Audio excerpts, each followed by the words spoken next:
Hello, dear viewers. Support me by subscribing to my channel and share my video if you like it. And also, make sure you comment your thought. Now let's start the video. Winterfell 305 AC. Sir Davos. Jon had been proved right, and he felt incredibly relieved at that. The thoughts of leaving these people at the mercy of what was to come, not something that he could accept. But he'd put his trust in the young man as he'd asked him to, and once again his faith had been rewarded. As he walked through the common areas and watched as people both prepared to stay and fight and to march south, Davos smiled, thinking back on the conversation he had with Tormund before the Battle of the Bastards. "Maybe that was our mistake, believing in kings," Davos said. "Jon Snow is not a king. No, he's not. It was true. He wasn't, nor would he ever be." Aegon Targaryen was though, and it was to him that Davos now walked towards. He made all those around him be Jon Snow, Jon Stark, by the will of Robb Stark. But Davos knew the truth now. Neither of those men was the right man to lead them in the fight that was coming. The one in front of him was. As he approached, he looked to see where his king was looking and couldn't resist the smirk that came to his face.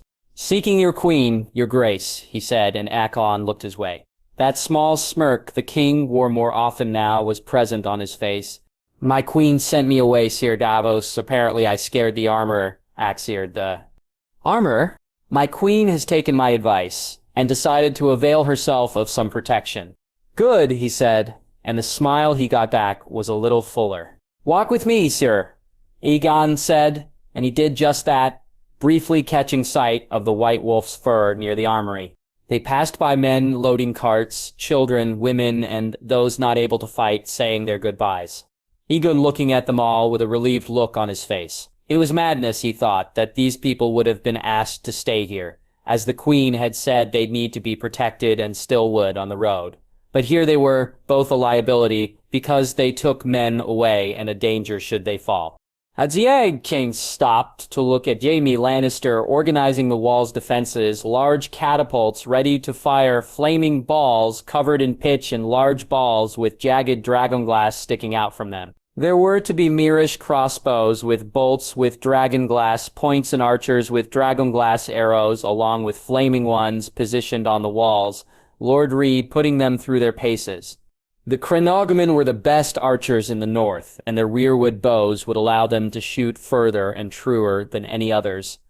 Aegon had told him that he wished them to aim for any White Walkers they may see, and that some of them had volunteered to hide outside the walls to do so. The mountain clans were the fiercest fighters, and they were to back the Unsullied up. Together they'd stopped most armies, though the one which marched for them wouldn't back down no matter how many they lost.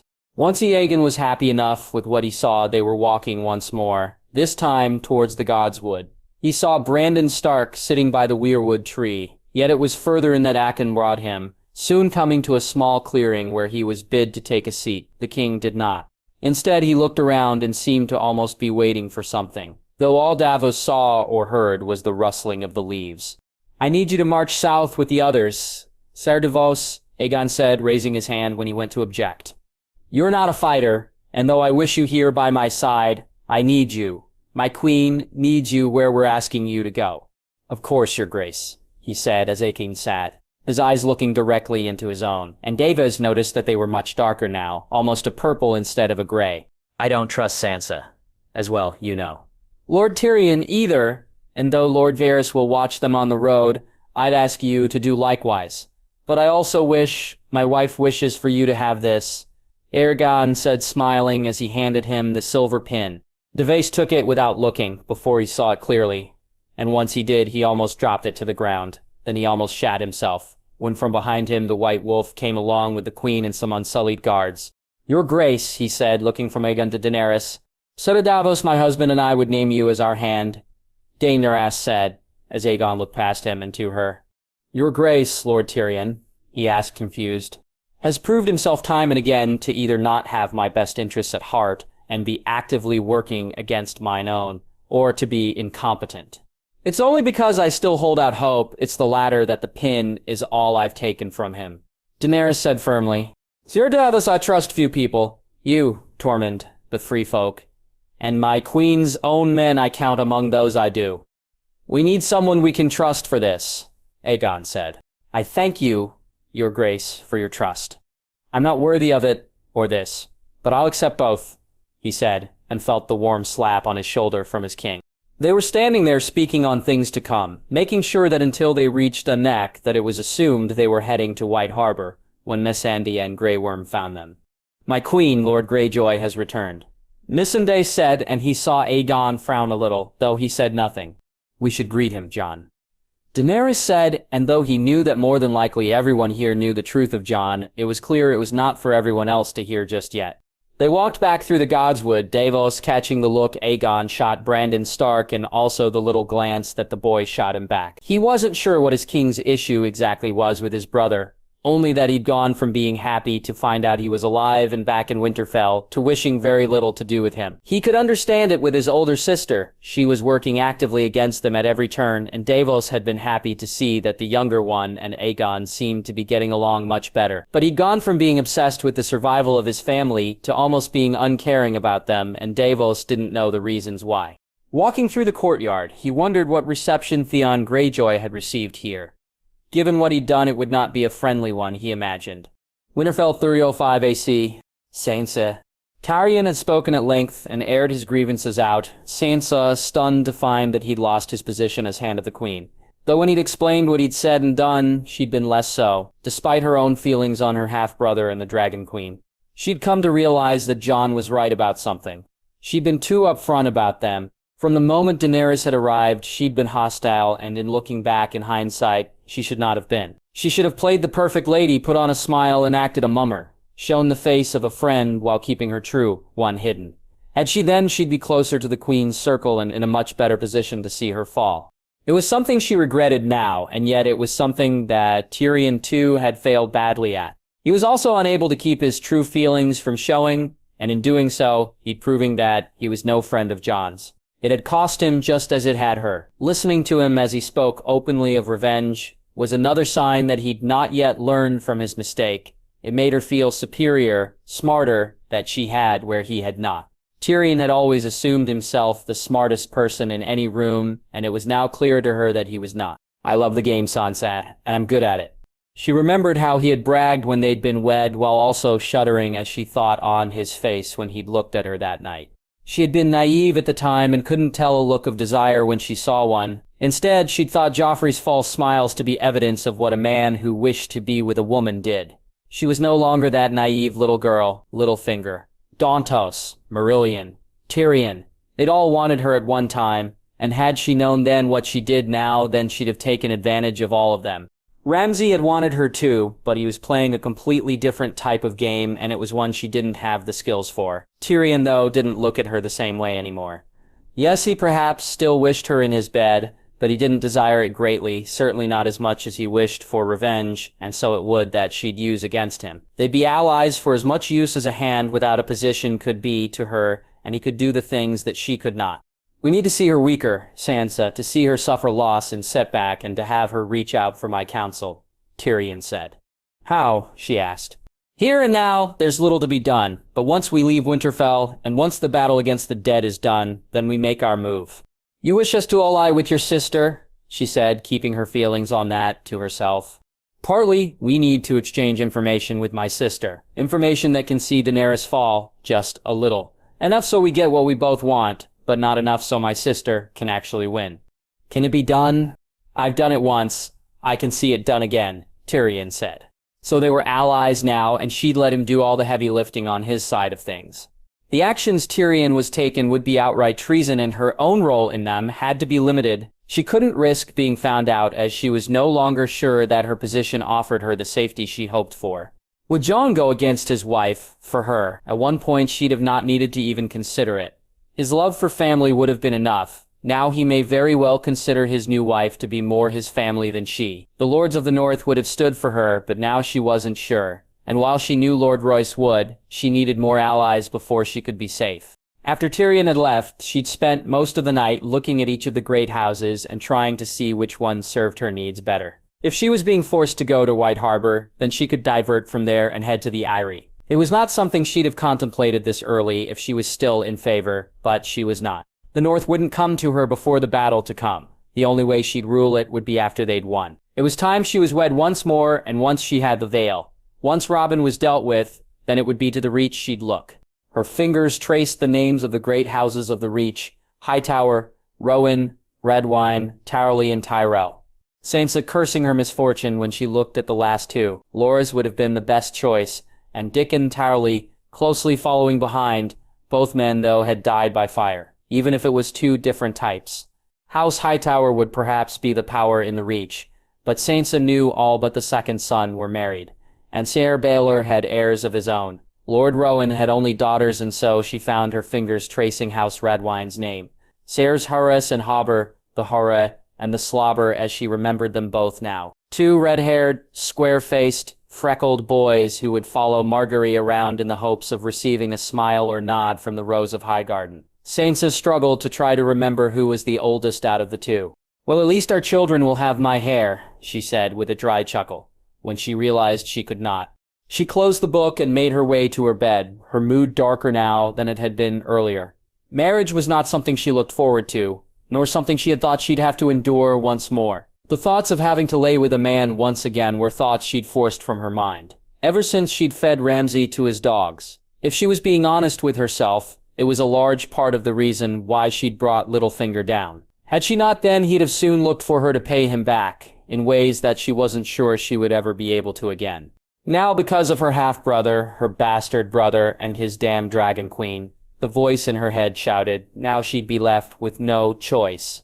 Robin may be mollified with a kiss here or there, horror or slobber, would not. She undressed and put on her shift and prepared for the dreams to come. The nightmares she'd endure, she believed, for the rest of her life, were thankfully irregular. Yet the more she worried, the more they came, and she was worried a lot lately.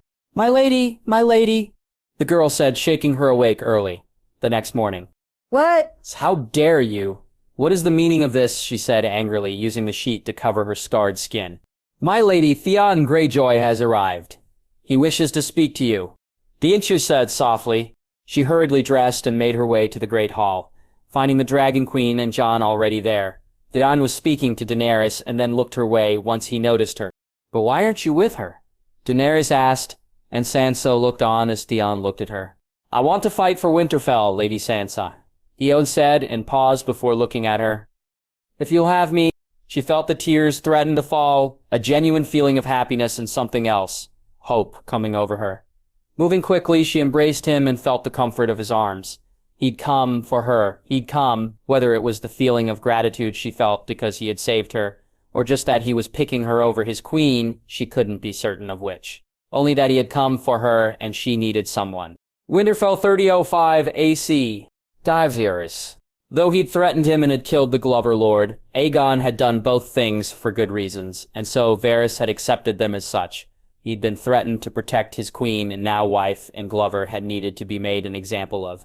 But he had done so using a trial by combat wasn't something that he was best pleased with, though. But it would take time for the king to realize it was others you risked, and not yourself. What pleased him greatly, though, was seeing the way the king and queen interacted, how they worked together, and how they each smoothed out the rough edges the other had. Daenerys was willful at times, unforgiving and unmovable. There would be paths she'd take that not he, Tyrion, or even her own people, save Missandei, could dissuade her from. Aegon, however, could, and he felt it was something she needed. Someone to not just share the crown, but to offer to carry some of the burdens of ruling too. Aegon was still too straightforward. Oh, the king knew to play the game, but he didn't know how to look as if he was not. Politics was as much allowing your rivals to expose themselves as it was forcing them to bend to your will. In this, the queen was far more astute, as she was in the trappings of what a king or queen should look and behave like. Atkinson on his own would garner support among the military-minded, not so much amongst those who were not exactly the type of people that Daenerys would. Alone, either one would make a decent king or queen. Together, they'd make a dynasty, and it was one he'd sought and hoped a lifetime for. Stunted lions and defanged wolves would soon find out just how true that was. It was also one that he'd do everything in his power to ensure would reign and reign long. This was why, as he sat in the small room that was his own, Varys looked over the whispers his little birds had sung. Though his network wasn't at the level it once had been, it was growing once more and had spread through the realm. Dorne of the Reach, the West, and the Vale, Crownlands, and Riverlands, and of course the North. His little birds had sung many a song, and yet it was this last one which interested him most of all. A griffin wears a suit of gold and bristles under a lioness's glare. The words made him almost jump to his feet. Thoughts of Tyrion and Sansa Stark's machinations and songs of a Dornish princess returning to reclaim her throne or reach, lords gathering to decide their next moves, forgotten for now. Instead, he moved calmly but with purpose from his room and headed to the king and queens. The news he had to share may make what came after the Great War an easier fight than it could have been. Vyas strolled through the halls and wondered if he should travel further south than he had intended. With the king and queen's permission, he would, and even if they didn't go for this, then perhaps he should anyway. Not to the same destination, of course. While he may not believe that Aegon would truly see the world alight, he knew he or the queen would see him that way should he work against their wishes. No, he'd explain his plan and accept their decision. If they didn't wish him to speak to Jon Connington, then it would be to the Reach or Dorne he would go. The two Unsullied who guarded the door looked to him, and Varys asked to see the king and queen. One of the men slipping into the room, and then he was being bid follow. Aegon was looking at a map of the north with the queen by his side. Varys smiling to see her hand in his as they looked down upon it. His presence had been taken note of, but was not acknowledged for a few more moments until the queen bid him sit. "You wish to see us, Lord Varys?" the king asked. "I did, your grace," he said, nodding to them both.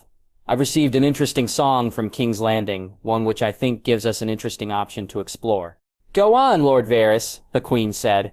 "Do either of you know the name Jon Connington?" he asked, and it was Aegon who responded. "He was hand of the king under Axleus, lost the Battle of the Bells at the Stony Septon," the king said. "He did, your grace," he said, looking to see if Aegon knew more. "He was also one of Prince Rhaegar's closest friends, one of his staunchest supporters. Surely, like others who supported my brother, he too is dead." "Lord Varys?" Daenerys asked. "Far from it. At present, he's a part of the Golden Company and is currently in King's Landing," he said to a glower from the queen and a more intrigued look for the king. "He's a traitor," Daenerys said angrily.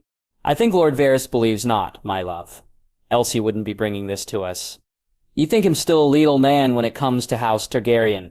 Aegon asked. "To Prince Rhaegar especially, your grace," he said, and saw Daenerys look confused while Aegon frowned.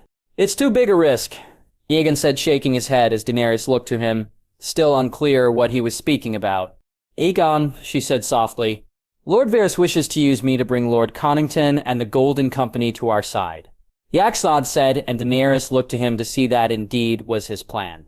Though even he doubted he could bring the entire company, perhaps enough that it would allow for a different option when it came to taking the capital. Maybe they could be even luckier, and the Golden Company would follow the Griffin, but he'd need to see them for himself before that would be clear. "You believe this man to be true, Lord Varys?" the queen asked, looking directly at him. "I believe it enough to approach him, my queen. Only then would I know if he's true," he said, far more honestly than he was used to. "Tell me of your other songs," Aegon asked. He told them of Princess Arianne and her return, of the meeting in Old Town that the Lords of the Reach would be attending, and then finally about Sansa and Tyrion's plotting. The first two received surprised looks from them both. The last one did not. Varys was happy to see it should he need to go south, which, given how the queen was looking at the king, was now clear. Then it was best they knew what to expect from those left behind. "Approach Connington, Lord Varys. Only if you're sure of his loyalty and he can bring us an advantage do I give you leave to speak the truth. The reward better be worth the risk, my lord. If not, then we'll deal with the Golden Company in a different way." Aegon said, "Your little birds, Lord Varys, will there be some traveling with those heading south?" Daenerys asked, and he nodded. "Can their messages regarding Lord Tyrion and Lady Sansa be diverted to us?" "They will be, my queen." "Good. After King's Landing, I wish you to head to Dorne and the Reach. Speak to Princess Arianne and the Reach Lords. Find out their minds on myself and my husband." "Of course, your grace," he said, standing up and moving to the door. "Lord Varys," Aegon called, and he turned to look back at the king. "Be safe. I'd prefer to see you alive when next we meet. I shall do all I can to ensure I am your grace." He was surprised by the concern if he was being honest with himself. It was something rarely shown to him over the years. Walking back to his room, he found his heart racing that little bit faster than usual. He so loved this game. Winterfell 305 AC. Oh yeah. Jon had been very busy ever since the dragon ride and their spar, which left her with more time on her hands than she wished. It allowed thoughts that she had done her very best to ignore to begin to come to mind once more. Feelings she'd repressed now threatening to overwhelm her. When she'd come back here, she'd not felt it. Not truly, at least. Now, though, it was everywhere. The bailey where her father would deign and watch the boys train. The septon where her mother would pray daily and where she'd fear to tread. Inside the keep, it was even worse, and so she stayed outside as much as she could, only going inside to eat and sleep. Not that she was getting much of that. Whatever ghosts she faced outside of the keep, or even the ones she saw when she walked to and from her room, they were nothing compared to the ones she saw at night. Cyril Roderick, Maester Luwin, Septon Chael, and so many others among the handful of Winterfell who'd fallen. As for her family, they were there always. Her mother telling her to be like her sister, Robb telling her that she couldn't join him and Jon in their spars. Rickon pulling her hair so he could grab something from her plate, and her father, God's her father, was everywhere. She'd see his gray eyes and his harsh looks, his soft smiles, and at times she'd muss her own hair, remembering how he would do it to her. He and Jon had that in common. Both of them knew how it annoyed her, and pleased her so, and it was yet another thing she'd missed on those lonely nights, away from here. She brushed her sleeve over her eyes and wiped away the tears, glad she'd found some place where she could look, but not be seen. As a child, she knew every nook and cranny of the keep and its grounds. She doubted there was any who knew Winterfell as well as she, and now she took full advantage of that knowledge. Feeling slightly more composed, she walked from her hiding spot and was soon in the yard itself, once again at a loss what to do. Until she saw him. He'd grown and was still bigger than she was, even though she'd grown too. Their difference in size had not diminished in the years since she'd seen him last. Taking a step towards him, she found she couldn't move, and then turned swiftly at the sound of the snort behind her. "For fuck's sake, are all you damn Starks so fucking cowardly?" the hound said. "I'm not a fucking craven," she said, gripping needle and moving forward. "No, not in a fight, wolf girl. In a fight, you'll front anyone, but when it comes to taking to a bastard smith, you're more craven than any I've ever met." "Fuck you, dog," she said, and heard him chuckle. "I've been fucked over by bigger women than you, wolf girl, but prove me wrong." "Show me you're brave," he said, and turned to walk away from her. She felt her hand on Needle's hilt, her eyes glaring at him as he walked, and yet he wasn't challenging her to a fight, and giving him one proved nothing.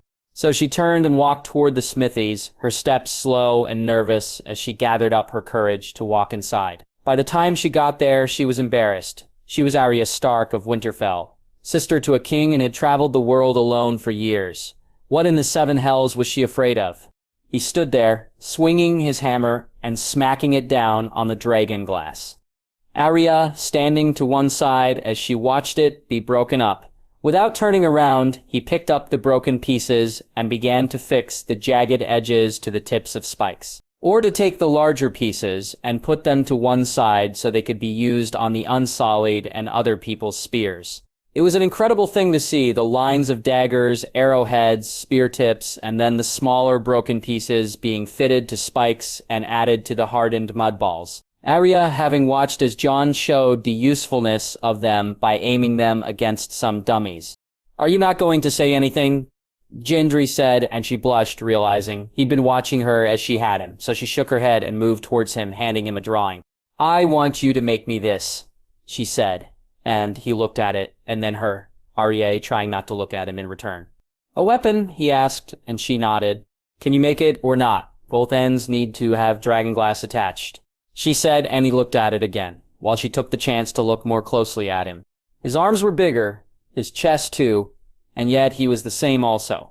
She still only came up to his shoulder, and his eyes were as blue as she'd remembered, though he smiled less now, or at least he did when she watched him. "What do you need this for? You've got a sword?" "Can you make it?" she asked, annoyed. "Of course, my lady," he said with a bow. "Fuck off," she said, and when she saw him smile, her own appeared. She felt it once again, that fear which was a feeling she'd not known for many years, a feeling she'd hidden deep down inside in order to survive. As he looked at her, she felt on the verge of panic, the need to flee coming faster than she could bear. "I have to go," she said, turning, and he reached out and grabbed her shoulder. It's good to see you, Arya Stark, he said, his smile still on his face. You too, she said back as she turned from him. She walked quickly from the smithy and knew she needed to get somewhere where she could be alone. Moving through the yard, she darted in through the first door she came to. It was cold and dark and she could breathe again, though her comfort wasn't to last too long. The realization of where she was soon causing the tears to fall. It felt different to be here now. She wasn't no one this time, and the thoughts of looking at the statues were more troubling than they had been before. She turned to leave when she heard his voice, her feet almost going to him without her consent, but she needed to be held, and she knew Jon would do so. I'm to be a father, mother, Daenerys is carrying our child. Our babe will be born into a better world. I swear it to you here now. I wish I could have known you, grown with you in my life. Whatever life that would have been, I know I'd have been happy had you lived. If we'd have lived in a shack, been on the run for our lives, had we needed to go beyond the wall and be one of the free folk, it would have been better had you lived. It would have been better, Mother, Jon said, his voice cracking at the end. She moved quickly. Her brother was in pain, and he needed her as much as she did him. And yet, when she found him, it stopped her in her tracks. Jon was standing in front of their Aunt Lyanna's statue, a small blue rose in his hand. As he looked at it, and Arya stood almost as still as he did, as the words finally hit home. Mother! Aunt Lyanna. She was his mother, but she couldn't be their father wouldn't he couldn't. He wasn't Jaime Lannister, nor was he a Targaryen, but Jon could ride a dragon. He had bonded with a dragon, and though she'd been so overwhelmed by her own ride on it, that thought had taken root in the back of her head. How could he? Only Targaryen could ride dragons. Only those with the blood of old Valyria in their veins could bond with them. His mother, Jon's mother, must have been a Targaryen. The voice in her head had said, or a Valyrian of some fashion. She'd ignored the voice after that. It mattered not in the end who his mother was. He was her brother, and that was the only thing that meant anything in this damn crazy world. Yeah, Jon said, moving towards her, and she moved away from him for the first time in her life. No, he wasn't. He couldn't be. He was her brother. He had to be her brother. She needed him to be her brother. Jon, she said as she dropped to her knees as the world went dark. She slept for some time, and woke to find him sitting by her bed. Arya took the water when he offered it, and watched him as he looked at her. It didn't seem as if he had slept much lately, either. She thought when she saw the dark circles under his eyes. How long? She asked. 3 days, he said, and she nodded. You haven't been sleeping, have you? He asked, his voice accusatory.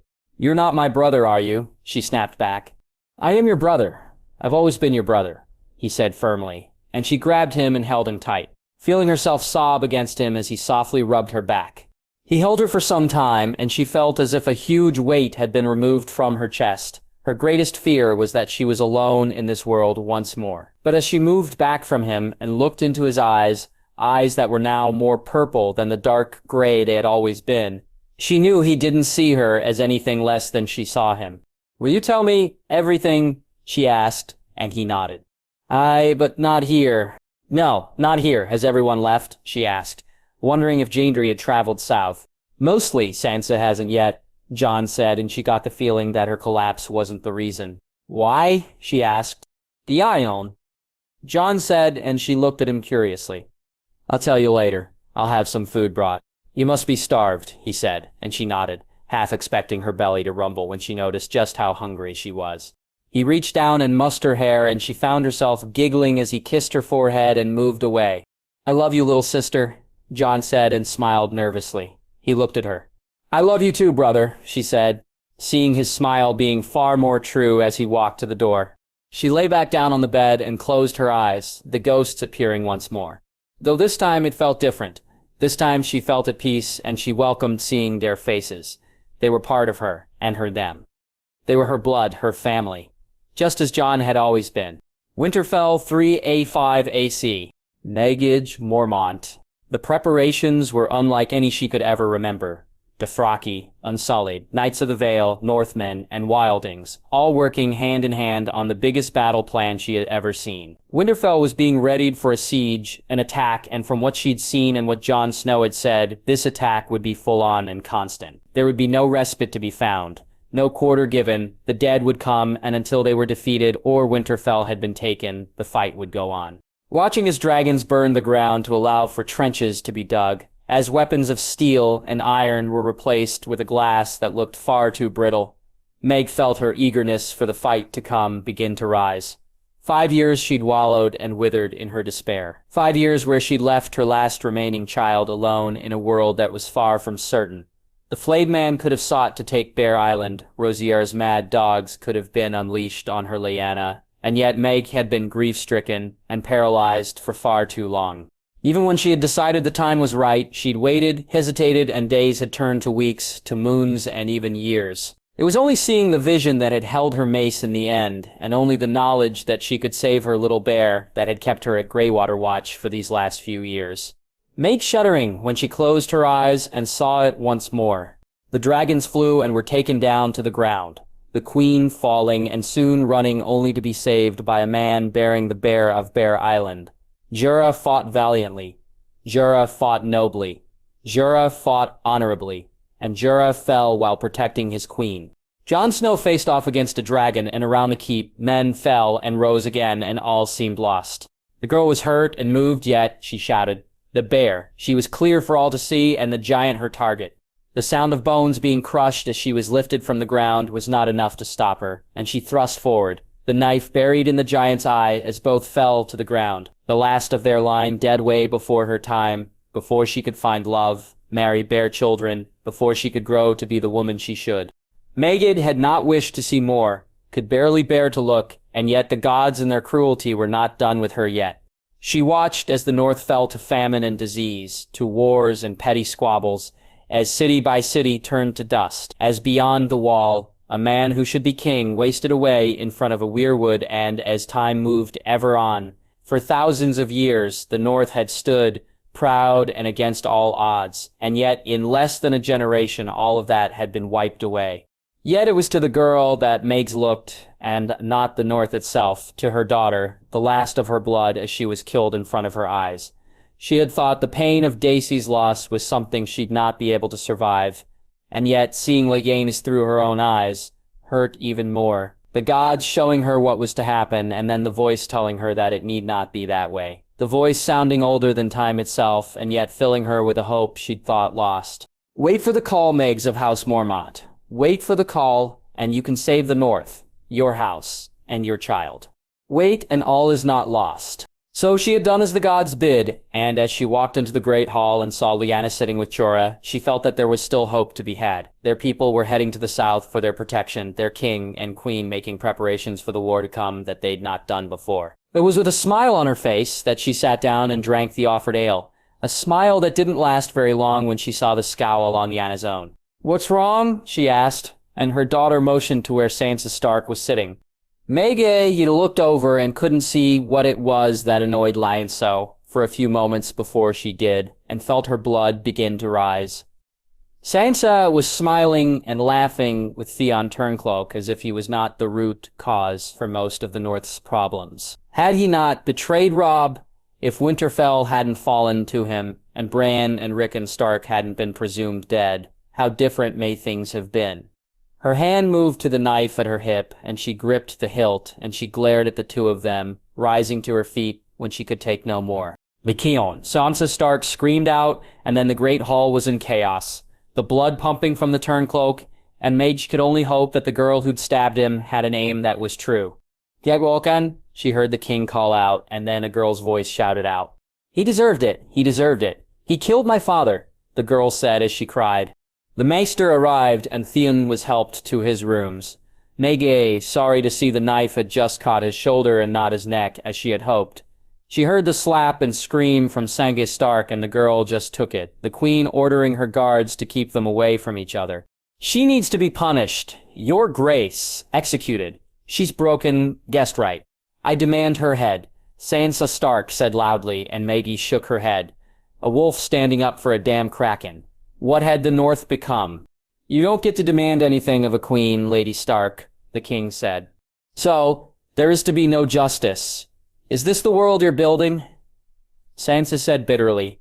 "Mind your tongue, or you'll find yourself not a part of that world, Lady Stark," the king said, and his voice sent a chill down Megan's spine. There was ice in those words, she thought proudly. I demand justice for the Saenon. Sansa Stark said loudly, and Mage cringed once more. Justice. For him, after what he's done. What about my justice? What about Lewin's or Chael's, Kara, or Forlin? What of my father? The girl said, and Maggie watched as the king moved towards the girl, as she shied away from him when he raised his hand to her face. Beth Castle, the king said, and the girl began to cry once again. That the king took her in his arms and held her, allowed her to cry against his shoulder while he spoke softly to her, raised some eyebrows from many, though not the queen. Maggie looked to see the realization as it dawned on Sansa Stark's face as she held her tongue and stopped demanding justice for the unjust. Theon was a traitor to the north. That he was in the queen's service didn't stop that, and she listened eagerly as the king readied to speak. Sir Davos, please take Beth into your custody. See, she's bathed and fed. I'll speak to her later. Jon Snow said, his voice softer than it usually was. She and the rest of those in the great hall watched as the older man, who now wore the pin of the hand that had once belonged to Tyrion Lannister, led the girl away. Then the king looked to his sister, and the room hushed. When he's recovered, Theon Greyjoy will march south. He's no longer welcome in these halls or in the north itself, the king said as he turned. He saved me, Sansa Stark replied sadly. Aye, and for that he'll keep his head, but the north remembers, Sansa, the north remembers. Jon Snow said, and she, like others, slammed her mug on the table in agreement. Winterfell 305 AC. Bran. He could make no sense of it. Things were different, and yet, when he saw the future, it was fleeting and would change constantly, but always be the same. One he wished for. Jon had married Daenerys, and she'd taken Tyrion's pin from his chest. Theon was to be sent away with everyone else, and yet the future he'd seen still seemed to be the one they faced. Some things had changed, and events played out differently than they once had, but the outcome he sought was still in reach. There should be bigger diversions. The path they were on should not lead them to the same destination. It could not, and yet it did. Arya still killed the Night King. Jon's truth still tore him and the Queen apart, and everything ended with all four Starks alive. It felt wrong and right at the same time, and try as he might, nothing he did showed him anything other than what needed to happen. So instead of looking into their entire future, he began to look into them singularly. The old man knelt by the tree, the words written as he closed his eyes. His dark hair had faded to gray many years before, and his eyes didn't have the luster they once held. But he was clearly Jon, though he had written Aegon in the soot. Her red hair had lost its sheen many years ago, the lines on her face and the slowness of her walk clear signs of her aging. The battles outside her gates would end soon, and they would finally reach her. Bran watched as Sansa walked slowly but with purpose. The crown on her head, one she'd not worn in over 20 years. What good was a crown without a kingdom to rule? And Sansa had not been queen in the north, not truly for more than half her life. The sound of the gates crashing down made her hurry a little. The door of the sept in the distance, her destination. Once she reached it, she lit a candle to the mother, and then took the bottle from her dress, drinking it down swiftly. What lay west of Westeros? That had been her refrain when she'd taken sail. The idea of finding new lands and seeing what lay in them, one which intrigued her. She had come home to be someone only to find she had no home. What use did no one have of one? So she had sailed through storms and waves that threatened to destroy her ship, through a mutiny, and finally they had reached this god's abandoned place, and she had found out the truth. She looked down at the wound on her side. The blood leaking out of it alone would be enough to see her end, and yet it wouldn't be that which ended her. The catspaw dagger was long gone, buried in the back of one of those things. Needle remained, though. Just as it always did, it remained, and she held it in her hand as they came for her. She closed her eyes and tried to picture her brother, only to find to her horror she could not. I should have gone north, I should have gone with Jon, she said, as they began tearing into her body. The executions had gone on for years. Loyalty was something he had to force, and not something he'd ever been lucky enough to earn. No, that wasn't true. He had people loyal to him once, a boy, a girl, a giant, and a wolf. They had been his friends, hadn't they? Now he was surrounded by people who feared him and plotted against him. Tyrion having been the first, though it was easy enough to get rid of his hand, and then his grandma Nestor. Bronn had stayed loyal, surprisingly, though that was because Bran had been able to tell him of the plots against him, being able to save him, for a while at least. Dorne, the Iron Island, the Reach. It was like trying to catch snow in your hands as it fell, a task beyond him, and one that only gave you a fleeting success. He'd held each of them only briefly, and then just like the snow he'd held in his hands, as a boy, they were gone too. He should have acted when Yara took her ships, and never returned. But what cared he for some rocks? When the princess named herself Queen of the Rhoynar, he should have ordered his army to see her brought low, but what cared he for sand? By the time the Reach declared itself independent, he could no longer act. The Stormlands taking their chance to do so almost at once, and Bran had gone from the king with 6 kingdoms to one with 2. Yet, it mattered not. He was never supposed to be king. He was to have been a knight, a brother, a husband, and a father. The image of her face, one he'd found himself looking back on over the years, and yet not once had he looked to see how Mira had been since he'd let her go from his life. How long had it been? 40? 50 years? More? Time held so little meaning to him. Most things did. Even hearing of Sansa's demise had done nothing to make him feel something, anything. He'd seen it many years ago, after all, just as he'd seen his own. The West, the Riverlands, the Vale, the Reach. A new king had risen, and soon he would be here, and so it was time for Brandon Stark to fly. He opened his eyes. The futures were the same, each of them ending how they were supposed to, and still, it made no sense. This world should not lead to that world, and yet it did. Bran sighed. One of the few sounds and emotions he still was able to feel or make that were truly his. He sighed and he closed his eyes and he began to look once more. Winterfell 305 AC. Yakin. She had scared him, both with what she now knew about him and with her collapse in front of him. Aegon making sure that after Wolcon had examined her that some of Dany's Dothraki healers had done so too. He'd been relieved to find out that it had just been tiredness. Adia had not been sleeping and had told no one of it. Something she confided in him when they spoke later on, his truth. That it, in the end, made no difference to her was a weight off his shoulders. The thoughts of having to threaten or cajole his sister into keeping his secret were ones he'd rather not have. He'd have done it for all the good it would have done. He'd have threatened her and done everything he could to get her to keep it to herself. Now wasn't the time for that truth to come out, and it would only give Sansa and Tyrion something that could be used against him, against Dany. So while he'd sat over Arya's bed, Aegon had plotted what to do if she said no, his mind leading him to very dark certainties. Should she refuse, then? He'd be left with no choice. It would be them or her, and he'd choose them. He'd only just gotten his little sister back. That hole in his heart that had been, because of her, had only just been filled back in. Aegon knew that he could not kill her, which meant that he had to kill them. Tyrion and Sansa, both would die, and die before Arya left her bed. He'd not take the risk, and with them dead, there were few Arya could speak. It too who could actually do Dany harm. Fewer each day as he'd kill them all to protect his wife and child. In the end, though it had been all for naught, Arya's words showing him that she was truly his little sister still. "Do we need to talk of it?" he asked. "Do you wish to?" Arya replied. "One day, but not today," he said, and she nodded. "I don't care who your father is, Jon, or your mother. Truly, I don't. You've been my brother from the day I was born. You were Rickon's and even more so, Robb's. You'd be Bran's if it was truly still Bran in there too. Sansa? Never thought of you as a brother when we grew up. It's clear she doesn't think you won now," Arya said. "Aye. Remember when we had a secret, when we'd done something that could get us into trouble?" Arya asked. "Aye, I remember. Usually it were you causing us to be in trouble," he said, a smirk on his face. "You were too serious. You needed some fun," she said with a chuckle. "Remember what we would promise?" "Aye, I remember," he said, looking to her and seeing her smile and nod at him. "Don't tell Sansa," they said together, both of them laughing once they'd done so. "I won't, Jon. It's not my truth to tell, and I'll tell no one, just like when we were children," she said seriously, and he leaned over to kiss her forehead, feeling her wrap her arms around him. He had told Dany of it all. His wife had been worried until she'd spoken to Arya herself, finding out from her things that she'd not even told him yet about her time in Essos. Once she'd rested, Arya was soon back up and about, and Aegon was happy to see how much time she spent with Dany from then on.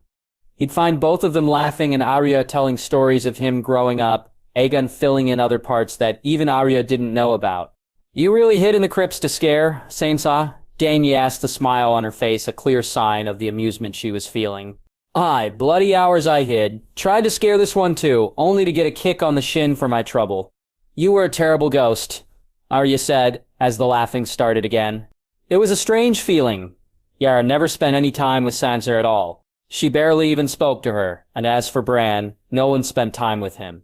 Sansa had sat over Theon Greyjoy's bed, and yet had not visited her sisters once, something that Arya was upset about, but never mentioned. Even when it came time for the march south, Arya and Sansa didn't speak, Aegon instead bidding them all farewell. When the war is won, we'll send for you all, Sir Davos carries our order, and Lord Wyman and his men will see you safe. What if you lose? Sansa asked, and Aegon could have slapped her for the worried looks that provoked in the men, women, and children who had not yet departed. We won't lose. I swear it here and now in front of you all. We will carry the day and end the long night. We will strike the Night King and his armies down. Me, my queen, the Dothraki and Unsullied, the Knights of the Vale, the Free Folk, and the men of the North. We will see the dawn brought to the North once more, and see you all return to your homes. I give you my oath on that, he said to cheers, and a scowl from Sansa. He watched as men said goodbye to their families, men from very different places and cultures, and here they were untied by the same bonds that bound them all, family. Tyrion said goodbye to Jaime and Grey Worm to Missandei. Aegon looking on when Dany and her closest friend said a much more tearful goodbye. He moved to Ghost and knelt down, looking into his eyes and seeing the reluctance to do as he bid. The wolf finally licking his face and then rushing off to stand beside Dany and Missandei. Aegon saw the smile on his wife's face when Ghost walked with Missandei and the nod from Grey Worm as Aegon then moved to Ser Davos. I'll see you soon, my friend, he said, clasping the man's hand in his own. Sooner rather than later, your grace, Davos said, and Aegon gave him a nod. Watch them, Davos, as will Ghost. Don't look as if you are, but see how much time they spend together. I will. Should they send ravens or messages? Davos asked. Let them, as long as they think they're going to White Harbor. Let them do as they wish, he said, as Davos surprisingly grabbed him in a hug. You be careful, Jon. Try not to risk it all, Davos said, his voice softly chiding. I'll not. I have too much to risk should I fall, Davos, he said quietly, feeling the slap on his back when Davos let him go. As they marched out the gates, he was joined by Dany. His wife, though a little happier seeing Ghost leave with Missandei, was still clearly upset.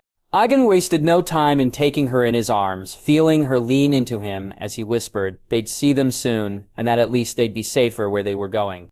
Dinner that night was a more muted affair.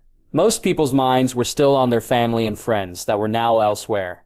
He sat with Dany, Arya, Jaime Lannister, Brienne, Tormund, and the Mormonts, the high table abandoned as they all sat around a large one. Maega telling stories of both her own and their family.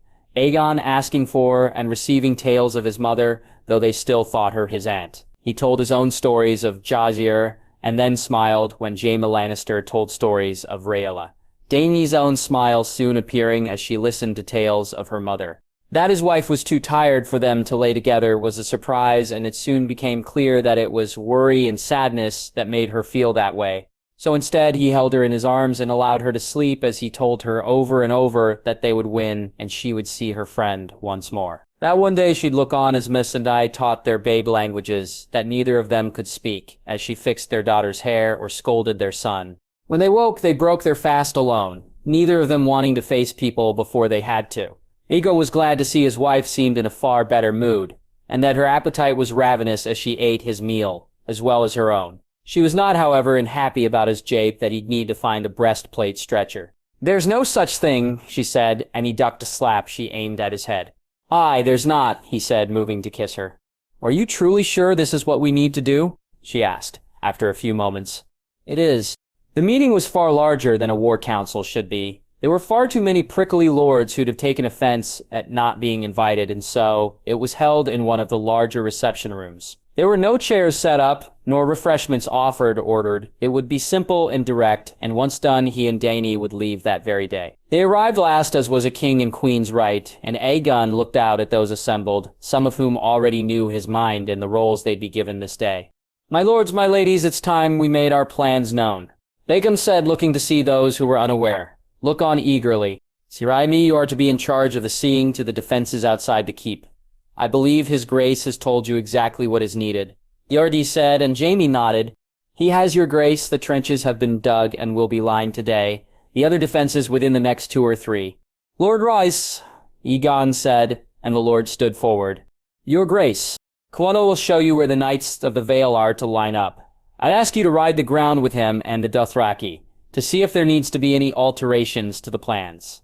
Aegon said, Grey Worm, Lord Beric, Lady Brienne, Dany said, and the 3 moved forward. Your grace, Brienne said, the keep's defenses are in your hands. Dany said to nods. Zerjura, Lady Meg, Lord Glover, she said next, and the 3 moved as the others moved back. The infantry is yours, Dany said. And Aegon looked to Lord Reed. Lord Reed, the archers, he said, and the small Crannog men nodded. Your grace, he said with a bow. The Wool Tormund, Aegon called, and Big Bucket stepped forward. Ravagers, the Wool disorganized infantry, you and Tormund can train them better than any. We will bejan. We'll stick our spears up their dead arses, King Crow, Tormund said to laughs. He looked out at them all. This was only initial preparation, and they'd be here to oversee the last parts themselves, but they needed to give the orders before they left. Dany turned and nodded, and then Aegon began to speak once more.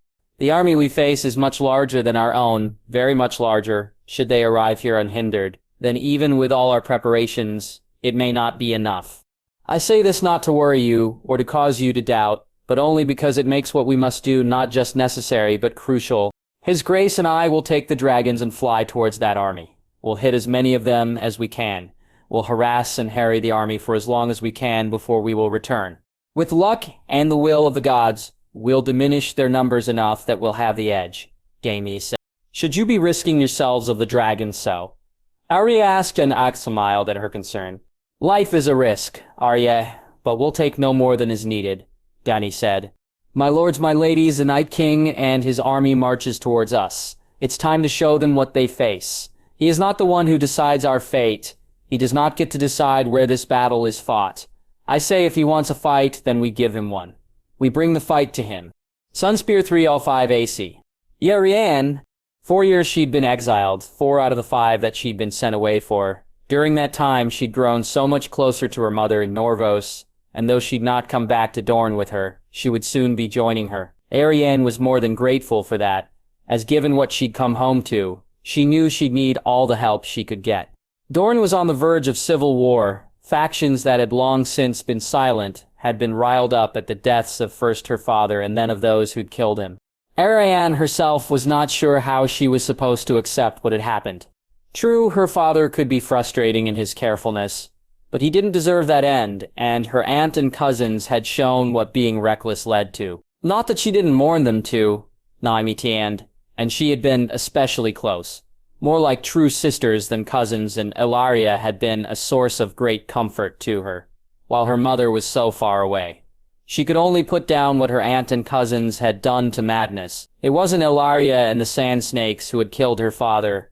It was the Lannisters who'd done so the day they'd killed her uncle. She tried to put the thoughts from her mind as she dressed, placing the grief and sadness she still felt at both sets of losses to one side for now. Dorne needed to be brought to order, and not only was she a Martell, but being Princess of Dorne was her birthright. As she put the last finishing touches to her appearance, the more than a hint of cleavage, the pink rub on her cheeks, Arianne looked at herself and smiled. Many years earlier, she'd been a pudgy, unattractive girl, awkward, shy, and feeling herself to be too ugly to gain male attention as her cousins and others did.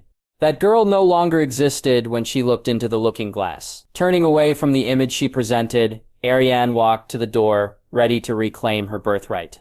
You look as good as ever, Princess, Daemon said, and she smiled at him. They too had reconnected while she was away, Daemon proving himself an even better lover than she had remembered. You did as I asked? She asked, as they walked. I did, Manwoody and Euronwood are with you. Dane? She asked. Which one? Daemon said, with a little bite, and she knew exactly what her paramour was thinking. Ned is as honorable as they say Sir there was, Daemon said. The other, she asked, smirking, while knowing how much it annoyed him to speak of the Dark Star. Is anything but? Daemon said sullenly, making her chuckle before she kissed his cheek to put him out of his misery. Everyone rose when she entered the room. Arianne, looking to see her cousins, had taken up their positions close to the two raised seats. Arianne happy to see them, and more so to have them with her. She'd worried about that most of all when she was sailing back to Dorne. Would Oberyn's remaining daughters join or oppose her? The thoughts of having to face Cyrilla, Elia, Albella, Doria, and Loreza, not ones that she enjoyed or brought her anything but distress. Thankfully, they, like her, knew where the blame for their family's losses lay. And once she'd promised them revenge and justice for their mother and sisters, they had quickly knelt to her. It was a good thing, too, as even despite the turmoil, where the Sand Snakes went, so did most of Dorne. Sarla was smarter than any other person she knew, and Achazia, Lady Lance, as she was known and even more fierce than her older sisters had become, and almost unmatched when astride her sandsteed. Each of them was the same and yet as different from each other as could be. Doria was playful until she was crossed, and then she was lethal with her morning star. Lorza reminded her more and more of Tydeo each day. While Abella took after Nyme, and at times looking at her made that ache in Arianne's heart hurt that little bit more. Arianne tried not to look put out when she sat in the Rhinish seat. Even though she was princess and head of House Martell, Dorne still hadn't confirmed it, and until they did, she was forced to accept her place. That would end today. 4 days of nonsense was enough, and she felt that some lords had deliberately taken their time in making their way to Sunspear. Looking out at Cor Goyle and Wylanette Winewood, she knew they'd been the most reluctant to name her, though Daemon had soon brought the blood royal to her side. My lords, the time is upon us. We must make a choice, and we must make it now. I am my father's heir. Princess of Dorne is my blood. Right? It was what I was born to be, what I trained to be, and what I have always been, she said, after rising to her feet. Yet you left Dorne. You were exiled by your father. Some of us believe that Quentyn is the true heir, that he is who your father wished to rule, and not you. Lord Cor Goyle said after the other voices had quietened. And where is my brother, Lord Cor Goyle? For 4 years I stayed away from Dorne at my father's behest. True, I was exiled, but well, you know the reasons why. When the news finally reached me of what had happened here, what had happened to my father, to my aunt and cousins, when I found out, I left and immediately came back here, back home. I knew that Dorne, leaderless and without direction, was like a ship with a captain. My lord, where is my brother in Dorne's time of need? She asked. Where he is matters not, princess. What matters is whether we believe him to be our prince. The Darkstar set his eyes, taking in every inch of her, and she could feel Daemon's glaring at him from behind her. If the man simply wished to bed her, she'd be surprised. Gerald Dane wanted her, that was true, but not for herself or even for her body. No, he wanted Dorne, he coveted it as much as he did Dawn, and he knew he would have neither. So he took his enjoyment in trying to make as much trouble for those who had what he desired as he could. My lords, Ned Dane said, standing up, Arianne looking to the young lord nervously. My lords, she repeated a little more loudly as the room finally began to quieten. Once more, she could barely remember the boy he'd once been as she looked at him now. The man he'd become was a devastatingly handsome one. His pale blonde hair was now shoulder-length and loose, his deep blue eyes almost purple when the light hit them. That he had also soundly beaten both Daemon and the Darkstar in spars also showed his worth as a warrior. Were her heart not already the property of another, then she'd have perhaps sought a match with Ned Dane. As it was, she hoped the fact she did not wouldn't be her undoing. For 4 days we've heard these self-same arguments, gone around in circles, and denied what is right in front of us, Ned said, his voice firm and authoritative. Which is, cousin? The Darkstar asked, his trademark sneer on his face. That this is Dorne, and speculating on the wishes of Prince Dorne doesn't change the truth of things. Prince Quentyn could be alive or dead. I know not, only that he's been away from Dorne under no threat of exile and for far longer than Princess Arianne, whose reasons for her absence are known to all of us. Is there a man or woman here who'd not felt sympathy for the princess's cause? Not felt exile to be far too harsh a punishment? Ned said, looking around. Arianne quickly finding that she was doing the very same thing he was, her eyes seeking out everyone else's as she tried to find who, if any, would oppose her. She was thankful when, other than the Darkstar, she couldn't find anyone who seemed on the verge of disagreeing with Ned Dane. Yet once she heard what had happened, her first thought was to come back to Dorne, her exile done. Not because it had run its course, but because Dorne needed its princess. We are not the rest of Westeros. Here it matters not whether you're a man or a woman. The firstborn is heir, and there sits our princess. I, Ned Dane and House Dane, declare for Princess Arianne Nymeros Martell, the Princess of Dorne, Ned said, and she gasped, as did others, when Dawn's blade was revealed and Ned knelt while holding the sword in front of him. All eyes in the room looking to the milky white blade. She didn't need to look to the dark star to see the jealous look in his eyes, nor to look around the room to see the realization dawning on everyone else's faces. By unsheathing Dawn, Ned had not just declared her Princess of Dorne, nor had she just been named as such by the Lord of Starfall. No, by unsheathing Dawn, he'd shown that he now wielded it, and Arianne had been named as Dorne's ruler by the new Sword of the Morning. She looked on at others quickly joining suit. All the major houses, all the minor houses, each lord and lady. Even the Dark Star knelt when he realized that he either had to kneel or face the consequences of being alone and against her. Arianne felt her heart race. All her life she'd been trained to be this. It had been her destiny, and though at times she'd misunderstood her father's wishes for her, or had outright gone against them, she felt that he'd be proud of her today. After she accepted the oaths of fealty, she arranged the feast for later that night and walked back to her room with a clearly happy Daemon. The smile on her paramour's face, one of genuine joy, and she hated to remove it so soon. But she had work to do and plans to make, and she needed to know if the tales of what he'd seen were true. Daemon, ask Ned Dane to join me. I wish to speak to him about his time in the Riverlands, she said, and saw the smile disappear immediately. The sooner I do, the sooner we can be alone. My love, she said, kissing him deeply. Before the smile somewhat reappeared as he left, she needed to speak to Ned Dane about one other thing, one other tale she'd heard and had remembered, though she knew not why. But if they had to reach out to the Dragon Queen, and they did, then perhaps it was for the best if they reached out to the man closest to her. The king in the north, Jon Snow. Firstly, though, she needed to know the truth about whether or not Jon Snow was born in Dorne and whether or not he really was Ned Dane's bastard cousin. Winterfell 305 AC. Aegon, his little sister, was worried about him and Dany, which had almost made him tear up some. That she had come back to him was a sign from the gods and something he had been incredibly relieved about. Though he'd been prepared to walk away from them all, with Arya it was as it had always been. So much harder to do. Even seeing how things turned out, he couldn't fault her as much as he probably should. The realization that she wasn't herself, one that he felt was a point in her favor, that Bran wasn't himself either, didn't matter as much to him. His role in what he'd seen was so much more direct than Arya's had been.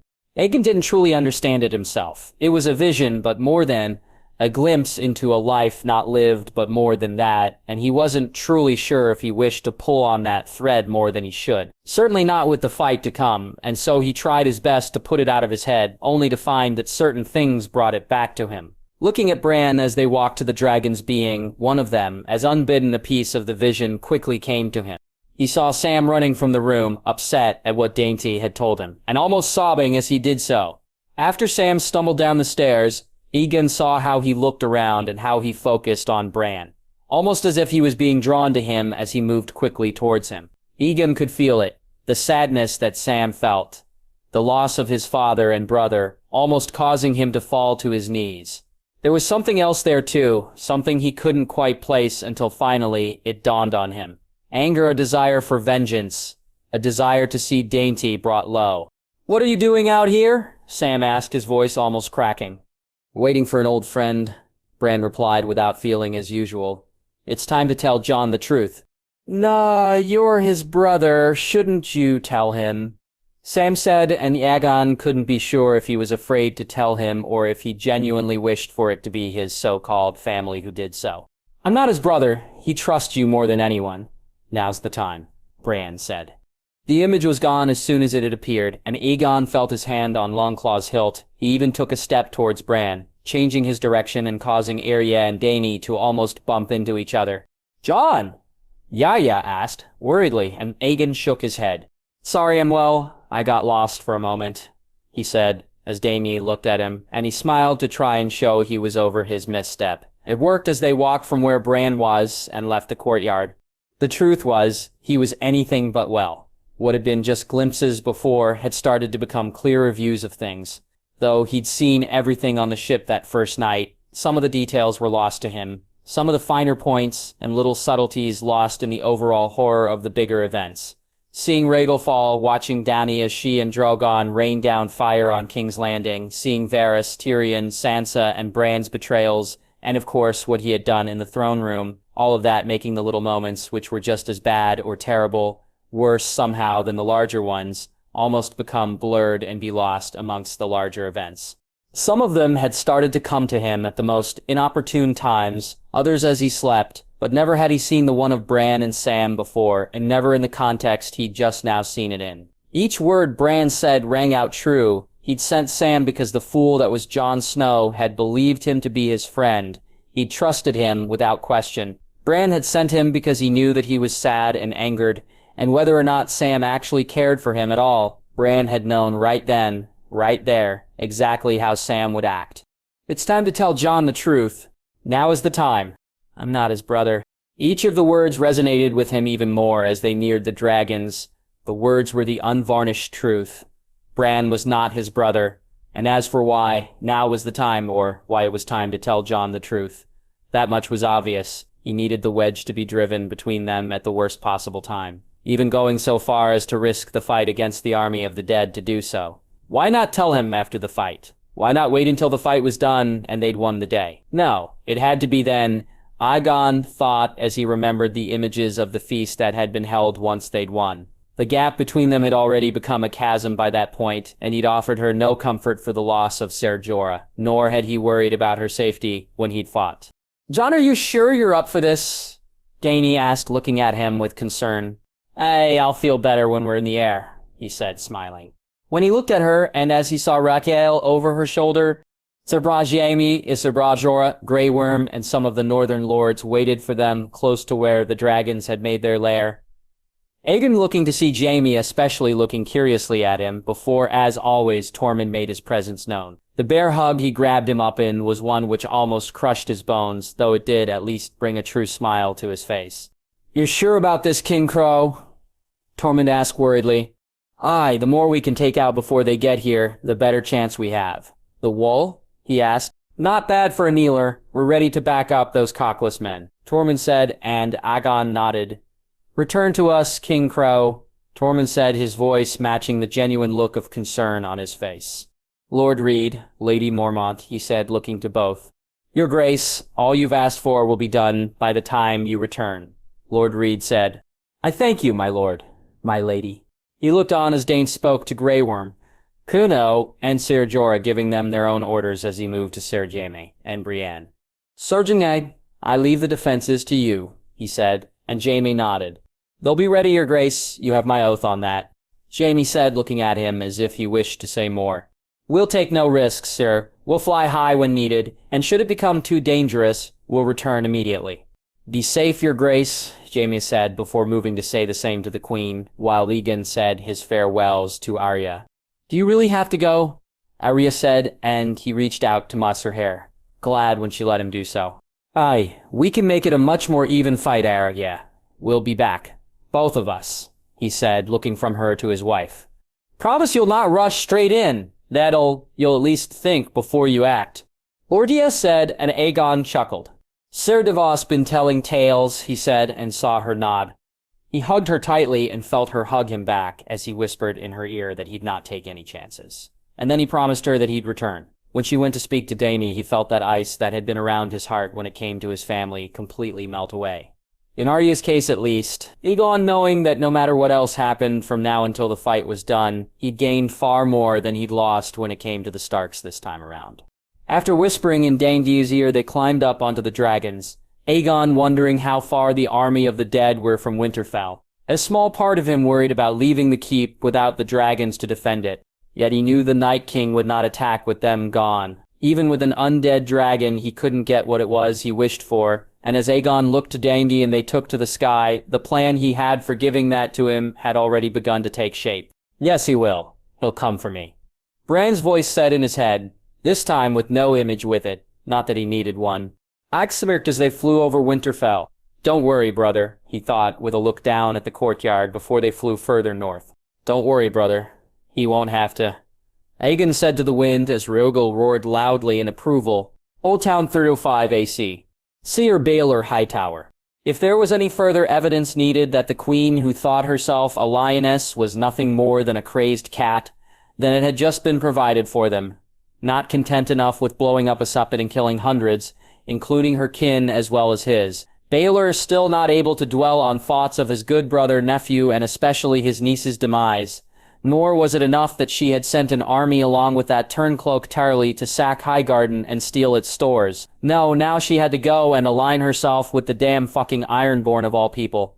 Not just any Ironborn either, but the absolute worst of them, which was saying something. The gods' forsaken Crow's Eye. That the woman had also not even tried to replace the now extinct House Tyrell, or hadn't even bothered to reach out to any of the major houses, only showed just how little she actually cared about the Reach or its people. He cared, though. Paxter cared. Lord Ashford, Sir John Fossaway, and others cared. So against his father's wishes, Baelor had sent for and gathered the major and minor houses of the Reach to the High Tower. House Tyrell may be no more, and the Queen may think herself untouchable, but the Reach would rise, and he would see his kin avenged. For now, though, he strolled up the long, winding stairs and ready to speak to his father and sister, neither of them sure to make much sense, but speak to them he must. He knocked softly on the door and was bid enter. There was no need to make loud noises up here, so high away from anyone else. Walking into the room, he could see his father was just as crazed and disheveled as his sister was, neither of them having bathed in days at the very least. Their hair looked like the nesting places of rats, and though there were many looking glasses, he doubted either of them knew or cared how they appeared. "Father, we must speak," he said softly. "You've gathered the lords? Despite me telling you no to, you've done so anyway?" His father, the man once known as Lane Hightower and respected by everyone because of it, who was now this thing which sat in front of him, asked. "I have," he said simply. "Good," Melora said as she looked at him, his sister's eyes sparkling far more brightly as she did so. "Good?" he asked, confused. "It's time to rebuild old alliances, time to swear our oaths of allegiance once more," his father said. "Surely you can't mean to support the Lannister Queen. Not after what she's done." "No, father, I'll not allow it. Mace, Olenna, Loras, Margaery. Gods, what she did to your granddaughter, to my niece," he said, shaking his head angrily. "Do not presume to know my mind, boy," his father said, and Baelor had to fight hard. The urge to snort, know his mind, even his father didn't know his own damn mind. "House Hightower will swear its oath to and renew its allegiance with House Targaryen, will kneel before the true king and queen and them alone," Melora said. "Kin?" he asked, shaking his head. What king was his mad maid of a sister speaking of?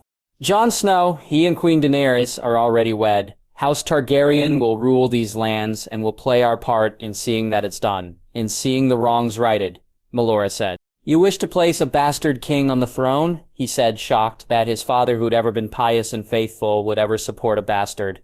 "Jon Snow is far more than a bastard, far more my son.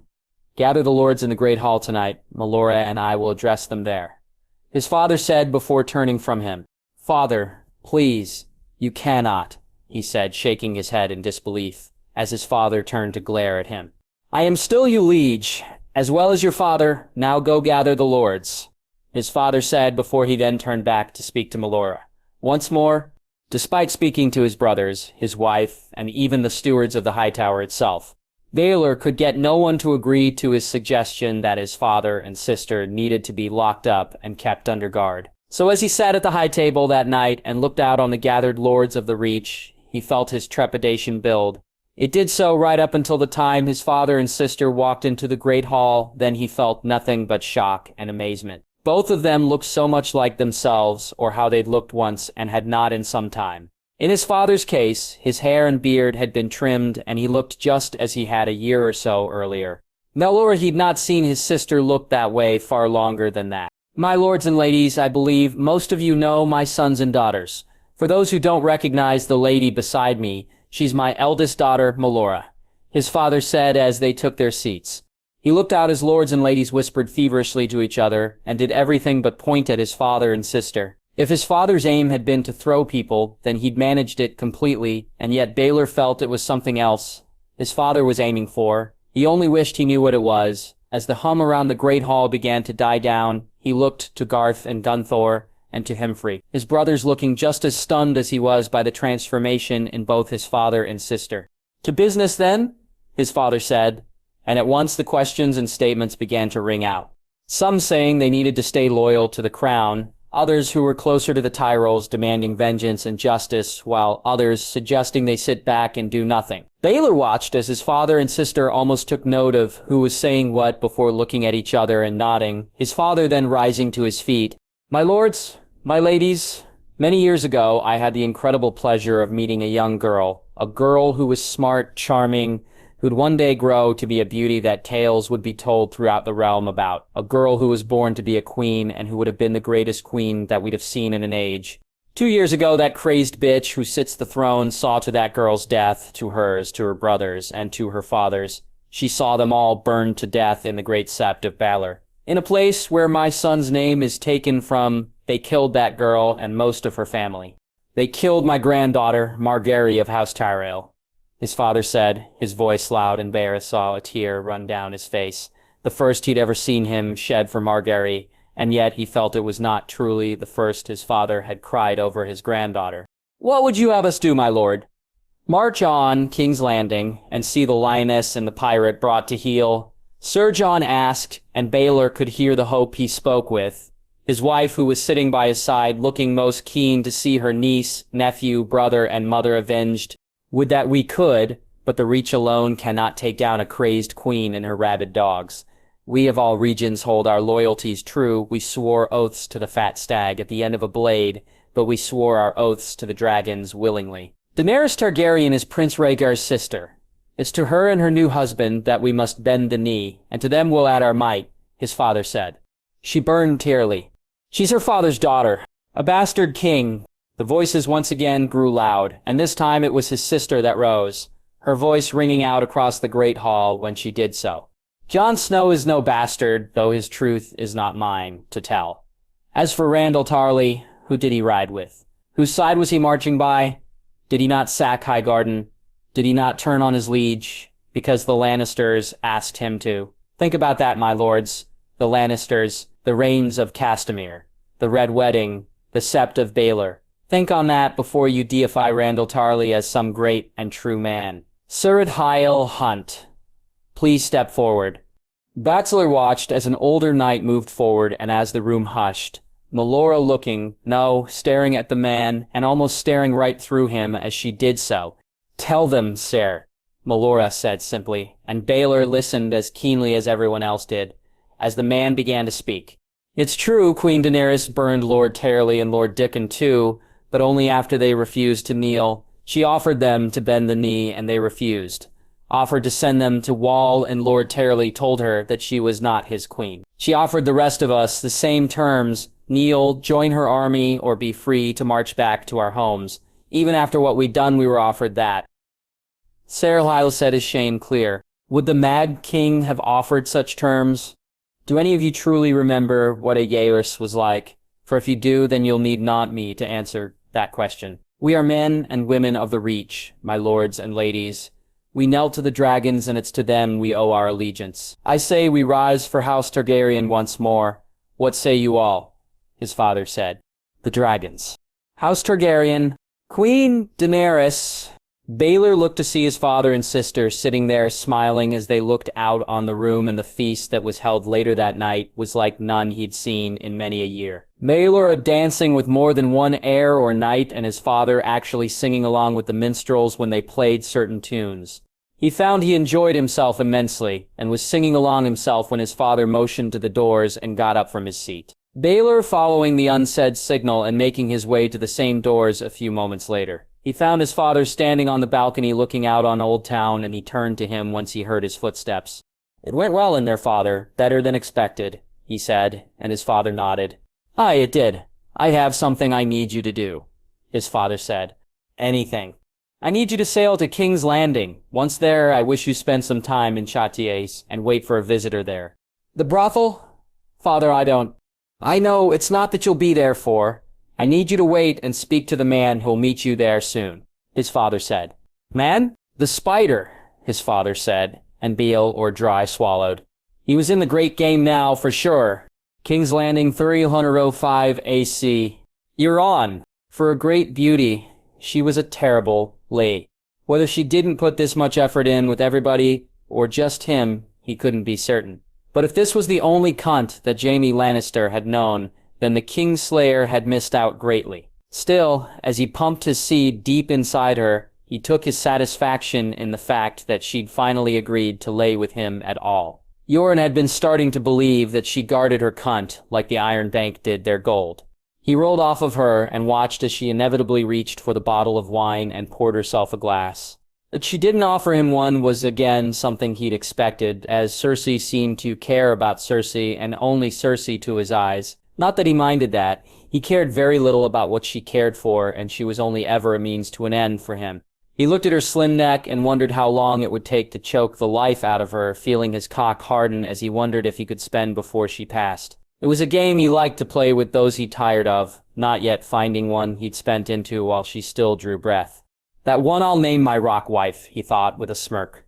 Euron grabbed his own bottle of wine, seeing the scrunching of her nose and the disgusted look Cersei gave him when he drank from it, and not the glass she'd left on the table. Again, it bothered him not, only making him chuckle when he realized that he'd end up like Robert Baratheon, were he forced to endure marriage to this woman. No wonder the fat pig drank and ate and whored so much. It was probably the one way he could manage to get through the days and nights of wedded bliss. "Do you trust Strickland?" she asked, as she refilled her glass. "As much as I trust any man," he said, and almost sighed when she seemed relieved by his answer. That wasn't how he'd meant it. "When the dragon bitch comes south, I want us ready for her. I'm going to enjoy taking her head," Cersei said, and he felt her squeeze her thighs together, his eyebrow raising as he saw her nipples begin to harden. He would enjoy taking the Dragon Queen, too, he thought. Though it was far more than just her head he wished to take. The woman was an absolute beauty, and seeing her straddle that dragon allowed for some interesting thoughts. More than interesting, as he felt himself being to harden once more. Looking to his left, he saw that Cersei had her eyes closed and her legs crossed, as she lay back and squeezed them even tighter together. Euron wondering if perhaps there was a way to remove the ice from between her legs after all. Taking her head is far too quick. Piece by piece would be so much better, would it not? He said and saw her eyes snap open. "But which pieces?" she asked, her voice huskier than it had ever been in his presence. He moved from the bed and saw the way her eyes widened when she saw his hardened cock. Moving to the end of the bed, he grabbed the covers and pulled them to one side.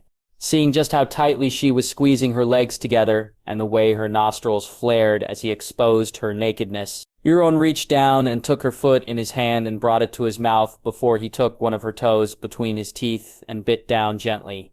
"Her toes one by one," he said, biting each of them in turn, and seeing the way Cersei's chest rose as she took a deep breath. He kissed up to her ankles before he wrapped his hand around her foot and looked into her eyes. "Her foot from the ankle down," he said. And then Cersei's hand dipped down towards her cunt. "Her calf," he said, biting gently on the skin behind the muscle itself. "Her leg from the knee down." Looking up, he saw Cersei dipping her finger into herself, her eyes growing wider when she felt just how wet she truly was. Euron feeling his cock twitch when she took her fingers out and then brought them to her mouth. He felt her stiffen when he kissed her thighs, and then he hardened, even more, when he heard her disappointed moan when he moved away and picked up her hand. "Her fingers one by one," he said, kissing and softly biting each, before he moved up and kissed her wrist. Her small little hands. He kissed her arm to the elbow and spoke about removing that, and then moved to Cersei's ears, gently biting them and sticking his tongue inside before pulling on them a little harder with his mouth. "Her ears," he whispered as he kissed down her neck and to her chest. Each nipple he licked and sucked on for some time, waiting until they were as hard as rocks before taking them between his teeth and pulling them just a little too hard. Though given the moan and the look she gave him, maybe not. "Her nipples," he said, and heard her gasp as she looked into his eyes and licked her lips. Fuck me now, fuck me hard, fuck me like I was your salt wife," Cersei said, and Euron smiled as he did just that. He took her every way a man could take a woman, in each and every hold, and he was far from gentle. Spanking her arse, pulling her hair, biting her neck. He choked her and made her gag, and she just looked at him and begged for more. That icy cunt he thought she had was like an inferno against his cock, and as he felt her squeeze down on him, he began to wonder if maybe he was being too hasty in his plans for her demise. By the time he'd spent in her for the last time that night, both of them were exhausted, and both of them were satisfied. When he reached for his bottle of wine, he smiled to see her do the same, both of them laying in the bed, breathing heavily as they drank from the bottle. Euron finding his dreams to be very different that night than they had once been. No longer was it the Dragon Queen sitting with him on his throne, and he wondered if and when the time came for it, who he would choose. A dragon or a lion, he knew not which, only that one of them would sit with the Kraken for many years to come. Sunspear 305 AC. Ned Dane. He'd arrived home just in time, though it was to bring sad news to Illyria, and his aunt had taken it badly. Beric, though, was not the same man he'd once been, and it truly showed the character of the man he had squired so diligently for, that he would not force his aunt or keep to the betrothal that had been made. Ned had given his aunt the letter and knew that he would soon need to field offers for her hand, though he'd take his time to do so and allow her as much choice in the matter as she wished. Illyria and her broken betrothal weren't the only issues he'd faced when he'd arrived, and some were even more pressing. Gerald having been one of them, that his cousin coveted Dawn was no world-shattering news, and were Starfall not so well run by his aunt and their household, then he may have been able to take it. Now, though, he never would lest he struck him down, something both Illyria and Vorian both warned him about. Not that Ned needed to be told to watch his back around anyone, as it was something he'd learned with the Brotherhood many years before. Being named Sword of the Morning was far more complicated than just becoming a knight. There was a series of things that needed to be accomplished before you were even deemed just good enough to face the final test. It was something that Gerald had never understood, and something that Ned had worried about facing. Yet he had come through all the tests, even the final one, and the entirety of Starfall had come out to see Illyria name him something he'd wished all his life to be. That he'd also practiced using a greatsword for many years, only making the transition to Dawn that much easier too. Allowing for him to beat first Gerald when he'd sneered at him, and then Sir Daemon when he wished for a match for much different reasons. That one accepted their loss with grace and the other not, only showing once again why not all men should be knighted.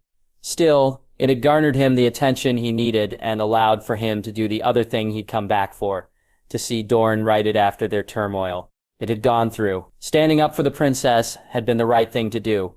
He didn't need his aunt to tell him so, though he welcomed her advice. All the same. Now, though, he was being asked to join Arianne for a quiet supper, and he wondered what her true motivation was. Something he'd find out soon enough, he thought, as he looked to Sir Daemon before knocking on the door. "I'll leave you to your meal," Sir Daemon said as the door was opened, Ned looking to see far more of the princess than he'd expected. "Lord Dane," Arianne said, welcoming him inside. "My princess," he said with a bow. Noticing her smile as he did so, the dress she wore made the very most of her figure, her breasts, legs, and rear all emphasized as she moved to the table. When she sat down, the dress seemed to fall from her legs, and Ned found himself unable not to stare at the sheer expanse of flesh on display. Composing himself, he took a seat when offered, and they began to eat. Ned finding himself once again enjoying the food of his homeland. He'd missed it while he'd spent so many years away. First at Blackhaven, and then traveling through the Riverlands. Though he did still have fond memories of the times when Angie would come back carting a deer that he'd managed to find. "You've been away from home even longer than I, Lord Dane," Arianne said, looking at him over her glass of Dornish sour. "I have princess, and please call me Ned," he said with a soft, nervous smile.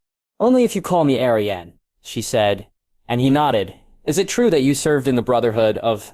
I'm sorry, the rest escapes me just now. Without banners, the Brotherhood, without banners, my prash." "Arianne," he said, at her raised eyebrow, glad to see her smile. "The Brotherhood without banners, an interesting name," she said, looking at him.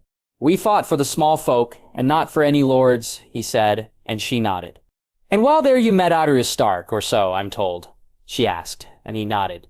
"Only briefly," he said, looking at her. "You have heard of events in the north?" she asked, and he shook his head. He'd been far too busy with events in Dorne to consider events elsewhere. "No, I'm afraid not.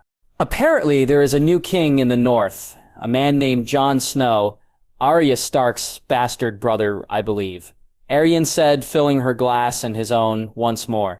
Ned smiled at that. His milk brother had done very well for himself, very well indeed, if he was named as a king, even despite his baseborn status. He frowned, though, when he thought on it. More clearly, though, as if they'd named a baseborn as king. Then that must mean that the true-born Starks were no more. There was another sister, a Stainsod or something, or other. And Arya, of course. Ned had liked the wild young girl, and had hoped to tell her about Wella and his connection to her brother when he'd heard her speaking of him. Only for her time with the Brotherhood to be fleeting. "Lady A," he asked, and Arianne shook her head. "I'm afraid we've heard little." He nodded solemnly and looked to see that the princess seemed to wish to ask him something else, and then he caught the look in her eye and knew what it was. "He's my milk brother," he said softly. "Jon Snow," he answered, when Arianne looked at him questioningly. "Is that all?" she asked, which confused him. "I'm not sure I follow. Surely you've heard the tales," Arianne said, and he shook his head.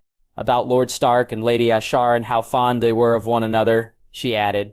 "He's not my kin, princess," he said firmly, using her title to let her know how he truly felt. "How can you be so certain?" "Were he so then, my father would have ensured he knew of us, that he'd have come visit. If he were the last remaining piece of my aunt, then Dorne would have known of him."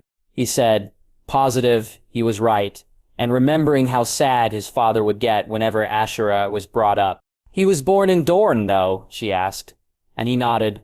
"He was. Willa, my wet nurse, nursed him too," he said, and Arianne laughed. "Milk brothers," she said once she'd stopped laughing. "It will have to do," she quickly added. "Arianne?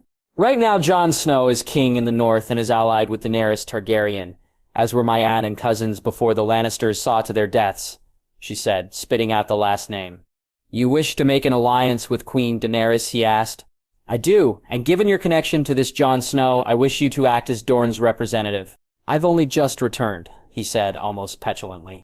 "I know, believe me, Ned. I understand the feelings you have about finally being home. I feel them too. Dear must come before feelings, though. Each day that woman sits the throne is a spit in the face for every Dornishman or woman. Ilaria, Taiyu, Obara, and Nymeria, their blood is on Cersei Lannister's hands. Hers and Euron Greyjoy's. Dorne cannot face them alone, and trust me, Ned, should Cersei win or should Daenerys not have our aid to stop her from doing so, then Dorne will suffer." He looked at her and could see that she meant every word she was saying. Each of them was the truth, and given that the Ironborn had the largest fleet in Westeros, soon they'd be knocking on Dorne's door. Yet he had no wish for travel, no desire to leave Dorne ever again, and had he his way then, he never would. Today, though, was not a day when he would get his way, and so he looked down at the table and picked up his glass before draining it. "I'll leave as soon as ship can be readied. My aunt, I'd ask you to allow her to stay here for a little while longer," he said. "Of course. Thank you for this, Ned, for this and for the words you spoke in the Great Hall. It is good that Dorne once again has the Sword of the Morning to call upon," Arianne said. 2 days later, he said his goodbyes to his aunt, and with almost 50 men, some from his own house and more from the princesses, also with his cousin who'd somehow managed to wrangle his way onto this mission, they set sail from Sunspear. Ned looking forward to his first trip to the north, and wondering if it was really as cold as he'd heard. The North 3005 AC. Dany. They had flown for most of the day without finding any sign of the army of the dead, which made her feel very relieved. That they were still some distance from Winterfell gave them more time to prepare, and kept the fight from them for a little longer. Not that she was scared about the fight itself. More she worried knowing that no matter how they prepared or how lucky they were, they would lose people they cared about in this fight. Her people were exactly that to her. Hers, they weren't just soldiers or men who fought for her, they were her people, her family. She knew them all, as hard as that may be for some to believe. To her Unsullied, she was their queen, to her Dothraki, their Khaleesi, and to the others who'd come with her, she was their Missed. Dany had spent time with them all. She regularly rotated her guards so she could speak to each Unsullied that she could. With the Dothraki, she had visited the camps often, drank with them, spoken to them, and she regularly rode with them. Aegon did the same with the Free Folk and with the Northmen, spending time sparring or putting them through their paces. He would speak to them about their families or drink with them when he was not with her. It was something that Sir Davos had commented on, how alike they both were in that respect, and how different they were from those who'd ruled Westeros or from most of the lords he'd known. The downside to being that way was that you thought of them as your people, and it meant their losses hurt you that much more. Sitting by the fire Aegon had set up, Dany felt both the warmth from it and the cold from the thoughts of losing those she cared for, none hitting her more so than the man who was roasting the rabbits in front of her. "It's ready," Aegon said, and she offered him the warmest smile she could manage. "Dany?" he asked, and this time her smile was much warmer. Just knowing that he could see or feel when something was wrong with her warmed her heart. "Good. I'm starved," she said as she took the rabbit from him and began to eat it, not wishing to share her thoughts just now. After eating the rabbit, she felt a little better, soon feeling more so when Aegon laid out their blankets and they laid down to sleep. Though they didn't make love that night, something which was a rarity since they'd wed, she welcomed the feel of his arms around her and the soft kisses he gave her before she tried to fall to sleep. The knowledge that she was not alone and would never be so again was something that had come upon her quite quickly. Each day since they'd been wed, and more so since she'd found she was with child, it had taken root in her head that she had and would always have a true family now. A husband and a child for her that was greater than any crown, and yet her husband had sworn to her that she'd have that also. She snuggled against him and drifted off to sleep, her mind clear and free of the thoughts that had once been her usual bedtime companion. Even when she'd shared her bed with Daario, or when she'd asked her handmaidens to sleep beside her, Dany had always felt alone in the world. The knowledge that she was the last of her house had always been something that she could never come to terms with. Now with Aegon, with their child, she knew she was not, and so she slept as peacefully as she had since they'd wed, and she found out that her dreams were far happier also. The future she dreamed of, one that she wished for more than anything in the world. "You didn't wake me?" she said the next morning as she watched Aegon cook the fish. "My wife seemed tired and in need of her rest, and there was no need. Besides, I'd not deny myself the pleasure," Aegon said with a warm smile. "Pleasure?" she asked. "Of watching you sleep," he said, and she smirked as she sat up. "Though you should know that your nose scrunches up and you bite your lip when you snore," Aegon added, Dany glaring at him playfully. "I do not snore," she said, and then chuckled when he answered, "The queen snores. It is known," Aegon said, doing a passable impression of one of the Dothraki women.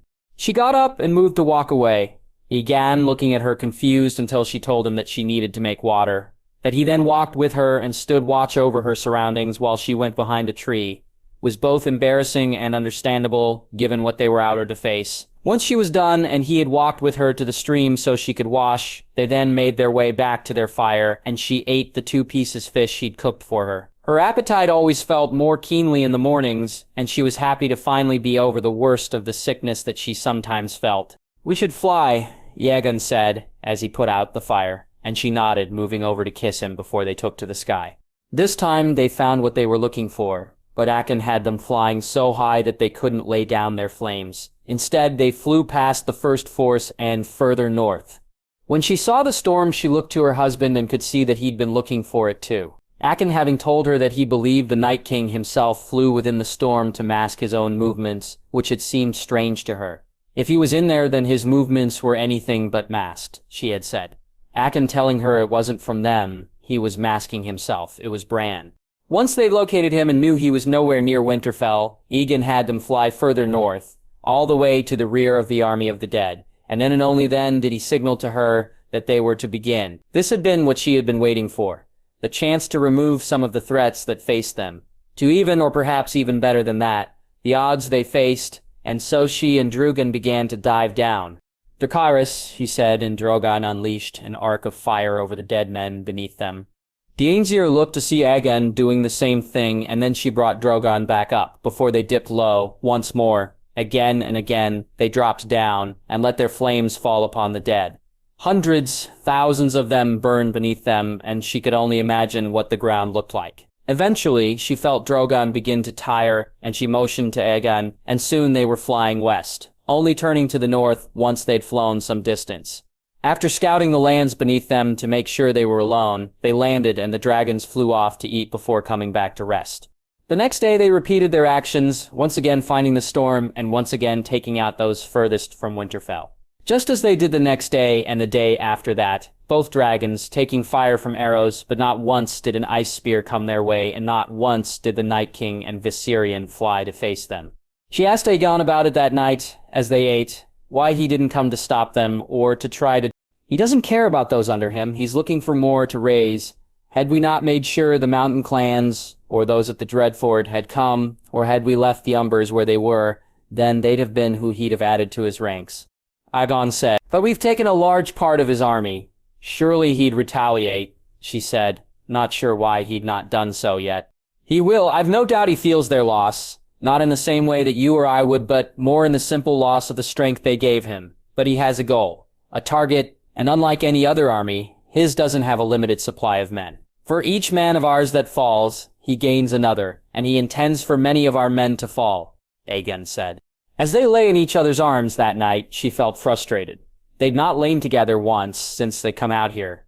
5 days without feeling her husband inside of her, and that he was feeling just as frustrated as she was no true comfort. The whispers that they would only need to do this for a little longer and would soon be back in their warm bed, along with the promises that he'd make it up to her once there was.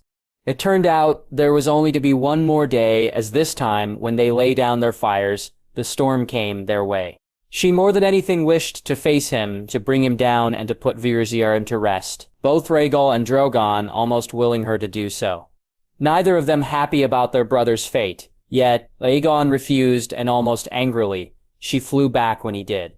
Only happy that once they reached the front of the forces, Aegon gave the signal to unleash all they had. Something she had no trouble doing, as Drogon made pass after pass over the army beneath them, leaving behind a field of fire as he and Rhaegal laid down wave after wave of fire. They then flew towards Winterfell, the dragons tired but happy to be going back to their lair, and Dany looking forward to sharing her bed with her husband once more. That they made the trip so quickly gave her pause, though, and she knew then that the time for war was nearly upon them. After landing, she ordered meals brought to the dragons. Her children were tired, and she'd not have them hunt after the work they'd just done. Dany praising Drogon over and over for what he'd accomplished, and listening as her son trilled under her soft words. Looking over, she could see that Aegon was doing the very same thing with Rhaegal, and once the food was brought, they headed for their bed. Dany knowing they'd have questions to answer before they would sleep this night. We'll speak to them on the morrow. Rosier nodded his head, and Dany shook her head. They'll need to know now. Aegon, she said determinedly, and he nodded, allowing her to call the meeting. It was to be a brief one. She was tired, hungry, and wished to be in her bed, though she knew she'd not be falling to sleep for some time as she looked to see her husband staring at her with his own hunger clear. Sir Jaime, Lady Mage, and Lord Reed, Lord Beric, Tormund, Cano, Grey Worm, Ser Jorah, Lord Royce, and Arya Stark, an odd war council, but their own. All soon stood in the solar that had belonged to Ned Stark, Dany looking to Aegon, who nodded to her and bid her tell them all that she wished. For 5 days we laid down fire upon the dead. There are many less of them today than there were when we set out. Dany said to relieved nods and looks. How far, your grace? Sir Jaime asked. 2 days at most, one to be certain, but after the morrow they'll be here, and so that's the last day we have where we're not to be on full alert, where we're not to be fully prepared. Are things here ready? She asked. Mostly, your grace. We can do more on the morrow. 1 day more will help, Lord Reed said.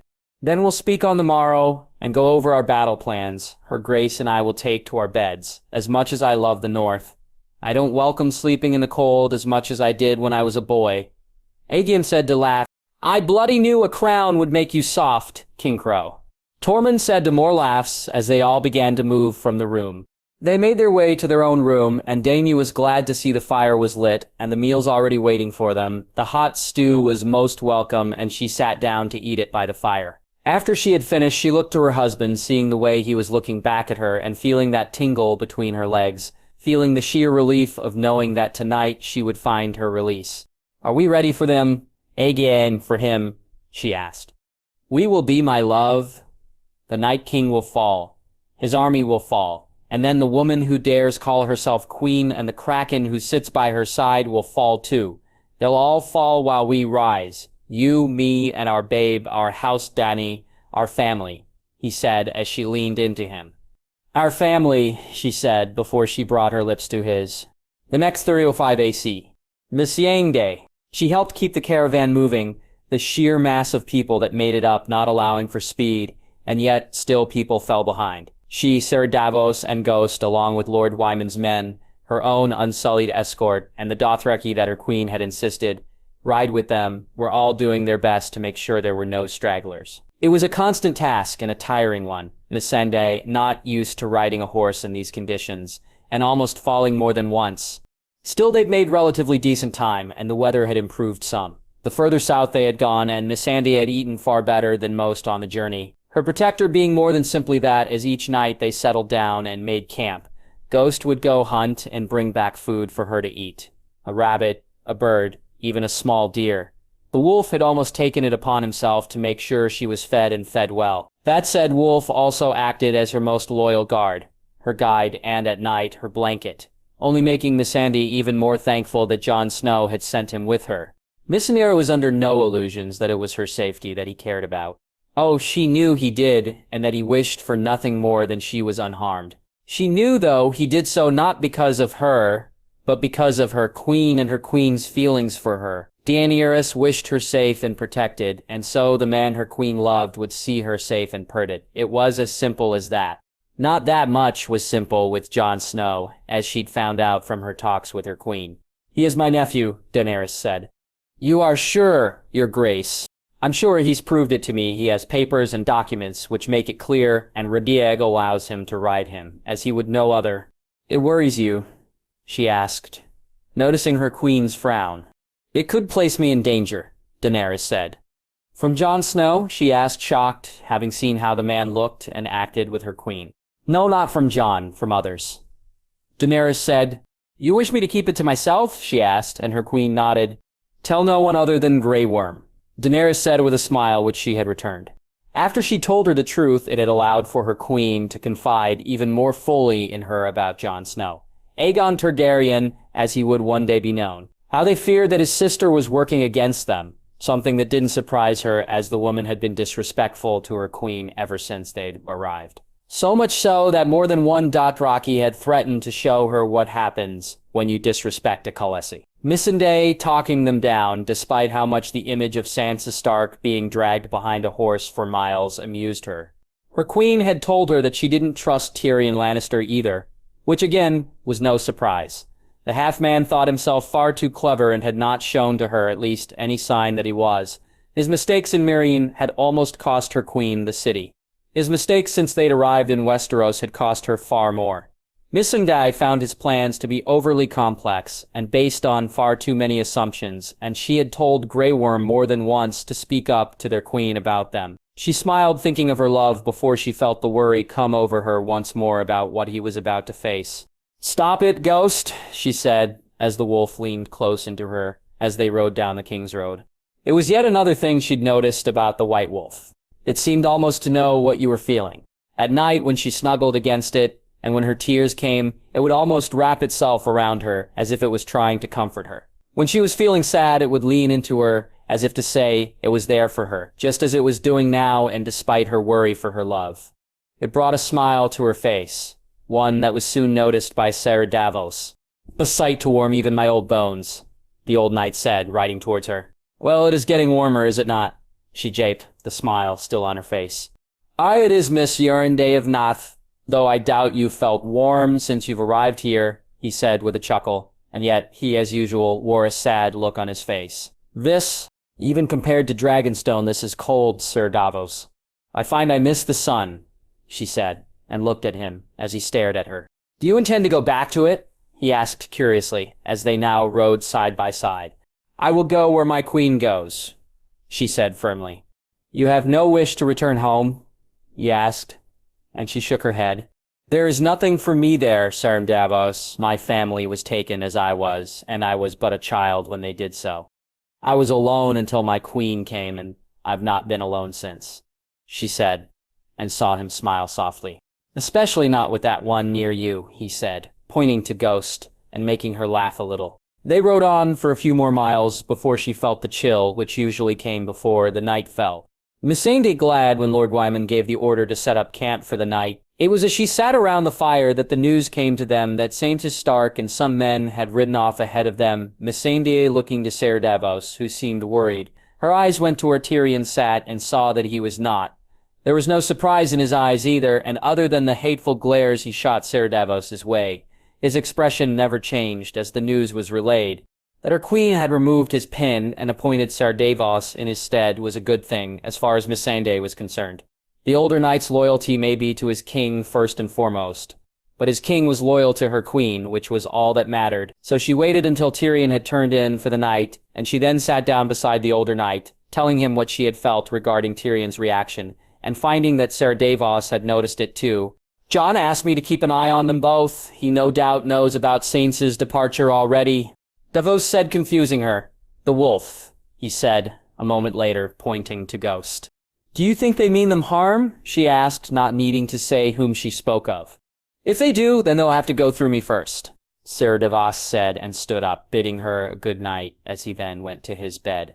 She didn't wait too long after he'd gone to head to her own bed, her protector following her all the way and then laying down beside her as she fell to sleep. His warmth and comfort welcome, but a poor comparison for who she wished to be laying beside. Missandei finding herself praying that he and her queen, and to her surprise Jon Snow, would be safe in the battle to come, and hoping that she'd seen them all soon.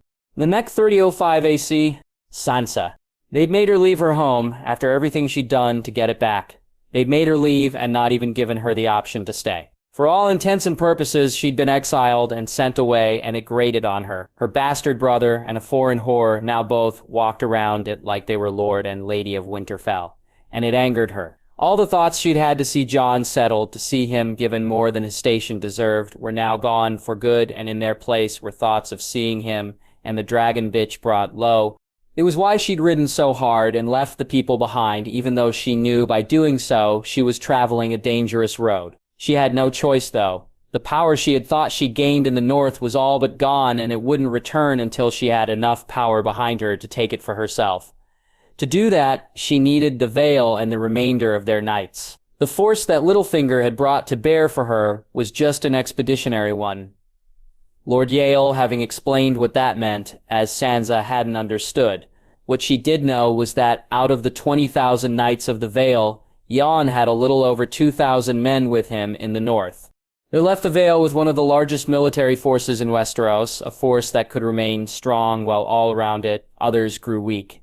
Sansa didn't possess a military mind. Her forte was politics and understanding people's motivations. She did, though, know enough to realize that Jon and the Dragon Bitch's forces would suffer great losses against the army of the dead. What remained to them would then both suffer and inflict loss on Cersei and the Ironborn, making the 18,000 knights of the Vale potentially the largest undamaged force in Westeros. Should she then agree to a match with House Redwine, she'd soon have a fleet to call upon too. "We'll rest here, my lady," one of the knights that Jon had given her as an escort said. And Sansa felt relieved to finally climb out of the saddle. The fire was quickly lit, and she looked to Theon, who was doing his best to fix up her tent for the night. Sansa was happy for the company, and having someone she knew was loyal to her first and foremost by her side. She'd not let him in on her plans, only saying that she feared for her life under the Dragon Queen's rule and that they'd taken everything from her. True, she had played up their roles in her downfall while limiting her own fault in it, and had enjoyed watching the anger that grew in his eyes as she told her tale. But she was doing what she was for the right reasons. The realm would suffer under Daenerys Targaryen, as the woman was no doubt as mad as her father, or would soon be. As for Jon, he was not fit to be a king. Her time spent with him had shown that clearly, and the lords of Westeros would never accept a bastard as a consort either. When the war with the dead was done, when Cersei was deposed, a grand council could be called. There both Jon and Daenerys would find out the truth about Westeros for themselves, should they both or either still be alive at that stage. "My lady," one of the men said, handing her the plate, and she ate the warmed meat and vegetables and tried not to think what poor fare it was. "How much further to Moat Cailin?" she asked the knight that Lord Yang had put in command. "We should arrive tomorrow or the next day, Lady Sansa," the man replied, as Sansa saw Theon come over and grab some food before he sat down close, but not too close beside her. "And the Vale? A week, maybe two if we ride at this pace. Is it true that Lord Robert and the household of the Eyrie are residing at the Gates of the Moon?" Sansa asked, remembering what Littlefinger said about winters in the Vale. "It is, my lady. They had already moved there before we left for the north." She was glad to hear it. The idea of having to traipse all the way to the Eyrie in winter, not one she looked forward to. It had been uncomfortable enough to do so during summer, the Rocky Mountain Pass almost causing her to lose her footing more than once, and she'd found to her horror walking was the only way to get there. A small part of her had thought the Eyrie to be the perfect place to plan on how to bring down the Dragon Bitch, until she remembered that it hadn't stood against the dragons the last time they'd flown, and so would not do so, this time either. No, If the dragons lived, then she was in far more trouble than ever, and the forces she gathered would turn out to be irrelevant. So she hoped that Tyrion was speaking the truth when he said that he had a plan to deal with them. Cersei would have something up her sleeve regarding them, and this so-called Night King and his army of the dead may see to their deaths long before she'd ever have to worry about them. With them gone, then the next war would be fought on far more even playing field, and if she had her way, in her arena. "I'm turning in for the night, Ser Davith Theon," she said, nodding to the knight and placing a comforting hand on Theon's shoulder before she walked alone to her tent. Once inside, she began to undress, trying not to let her fingers touch the marks she still bore on her back and sides. Each one of them was a reminder of what happened when she let others choose her fate. Each of them a reason why she'd never allow anyone else to decide for her or to have control over her anymore. Her father, Joffrey, Littlefinger, Ramsay, Jon, and Robb, all of them had either decided her present or ruined her future. And while the levels of blame were far different for each of them, blame them all she did. She'd have been the queen of Westeros if her father hadn't stuck to his precious honor. A married woman and worthy queen had not Joffrey been a rabid dog. She'd be unmarked and unblemished, and still a maiden true, if not for Littlefinger and Ramsay Snow. And as for her brothers, both of them had stolen crowns from her, one from beyond the grave, and it still hurt to know that Robb felt more for the shame of her house than he did for his own blood. The words of the will still caused her pain every time she thought about them. Jon could have been sweet, he could have been true, and were he her father's son as everyone claimed him to be, then she'd love him still, but he was not. He was as far from Ned Stark as almost any man could be, and was far truer to what her mother thought of him than what Sansa had or others did. Together with a sister who she had always known never cared for her, and a brother who was beyond understanding, they'd abandoned her and left her alone. Along with ungrateful Northers and a foreign whore, they'd taken what was rightfully hers and left her with nothing. She would see them all brought low and would regain her rightful place. She was born to be a queen, and a queen she would be. Winterfell 305 AC. Or is he gone? He called them all to meet in the crypts and go over their final plans. The real ones, and not the ones he'd present later on that night. As much as he wished to do this elsewhere and to not stand in front of his statue when he did so, he knew the symbolism was important too. Dany stood beside him and she held his hand in her own, and Aegon welcomed the comfort it brought him, as he did having Jaime Lannister there alongside them too.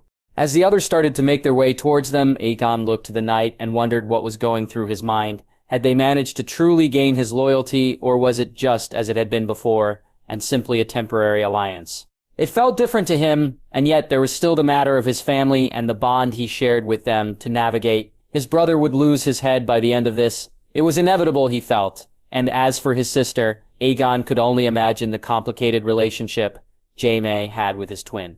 But the differences were stark too. Jaime seemed to have had a weight lifted off his shoulders, an air of something that surrounded him now that Aegon was sure hadn't been there before. Not that he remembered seeing much of Jaime other than remembering his betrayal of Daenerys at the end. Still, it was a strange thing feeling as if you knew something, and yet weren't sure how you knew it, as if you've lived a life that you had not, and had not just seen it take place in a vision. It was something that at times confused him, and yet that he relied upon to almost guide his actions. Something he needed to understand, and yet could not. Each time he gave it thought, he'd find himself distracted, just as he was to be once again. "Your Grace," Jaime said as the others arrived, Aegon having been there, but also elsewhere, as he'd found that sometimes he was lately. "Lord Reed, Lady Mormont," he said, while Dany welcomed Cano, Grey Worm, and Ser Jorah. "Your Grace," Lord Reed said, looking at him and nodding, a knowing look on the man's face which discomfited him even more. Soon enough, all who had been invited were there. Tormund standing with the Weld and Nori, Galbart, Glover with Maggie, Lyanna and Ser Jorah, and Lord Royce next to Cano and Lord Reed. Aegon moved to stand in front of the statue so he didn't need to look at his face. His eyes were drawn, as always, to the one further down, something that Lord Reed noticed yet again.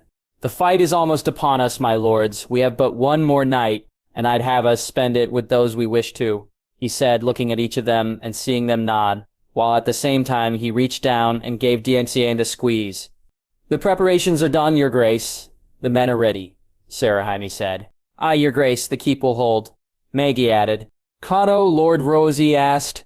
We'll be set up and await the signal. Your Grace, Lord Rhys said. We will ride, Cal, for Akakalisi. We will ride and win them both a great victory. Tainu said, We'll stand behind the cockless men, King Crow, see our strength added to their own. Tormund said, and he saw the wall and the Nori nod. The dragons, Your Grace, Lord Reed asked. We'll support the forces on the ground and engage the Night King and Viserion when they come, Aegon said. We're sure he'll come. He won't just pass us by and go after our families. Galbard asked, his worry clear. He'll come. There's something here he wants. And it's the reason that I've asked you to meet us here. In a few hours, we'll hold another meeting, and the plans I put forward, I need you all to agree with, and then to forget were ever brought up, he said, looking to Dany. Your Grace, Magsy asked, confused. Lord Reed, you spoke to your daughter before she left, he asked. I did.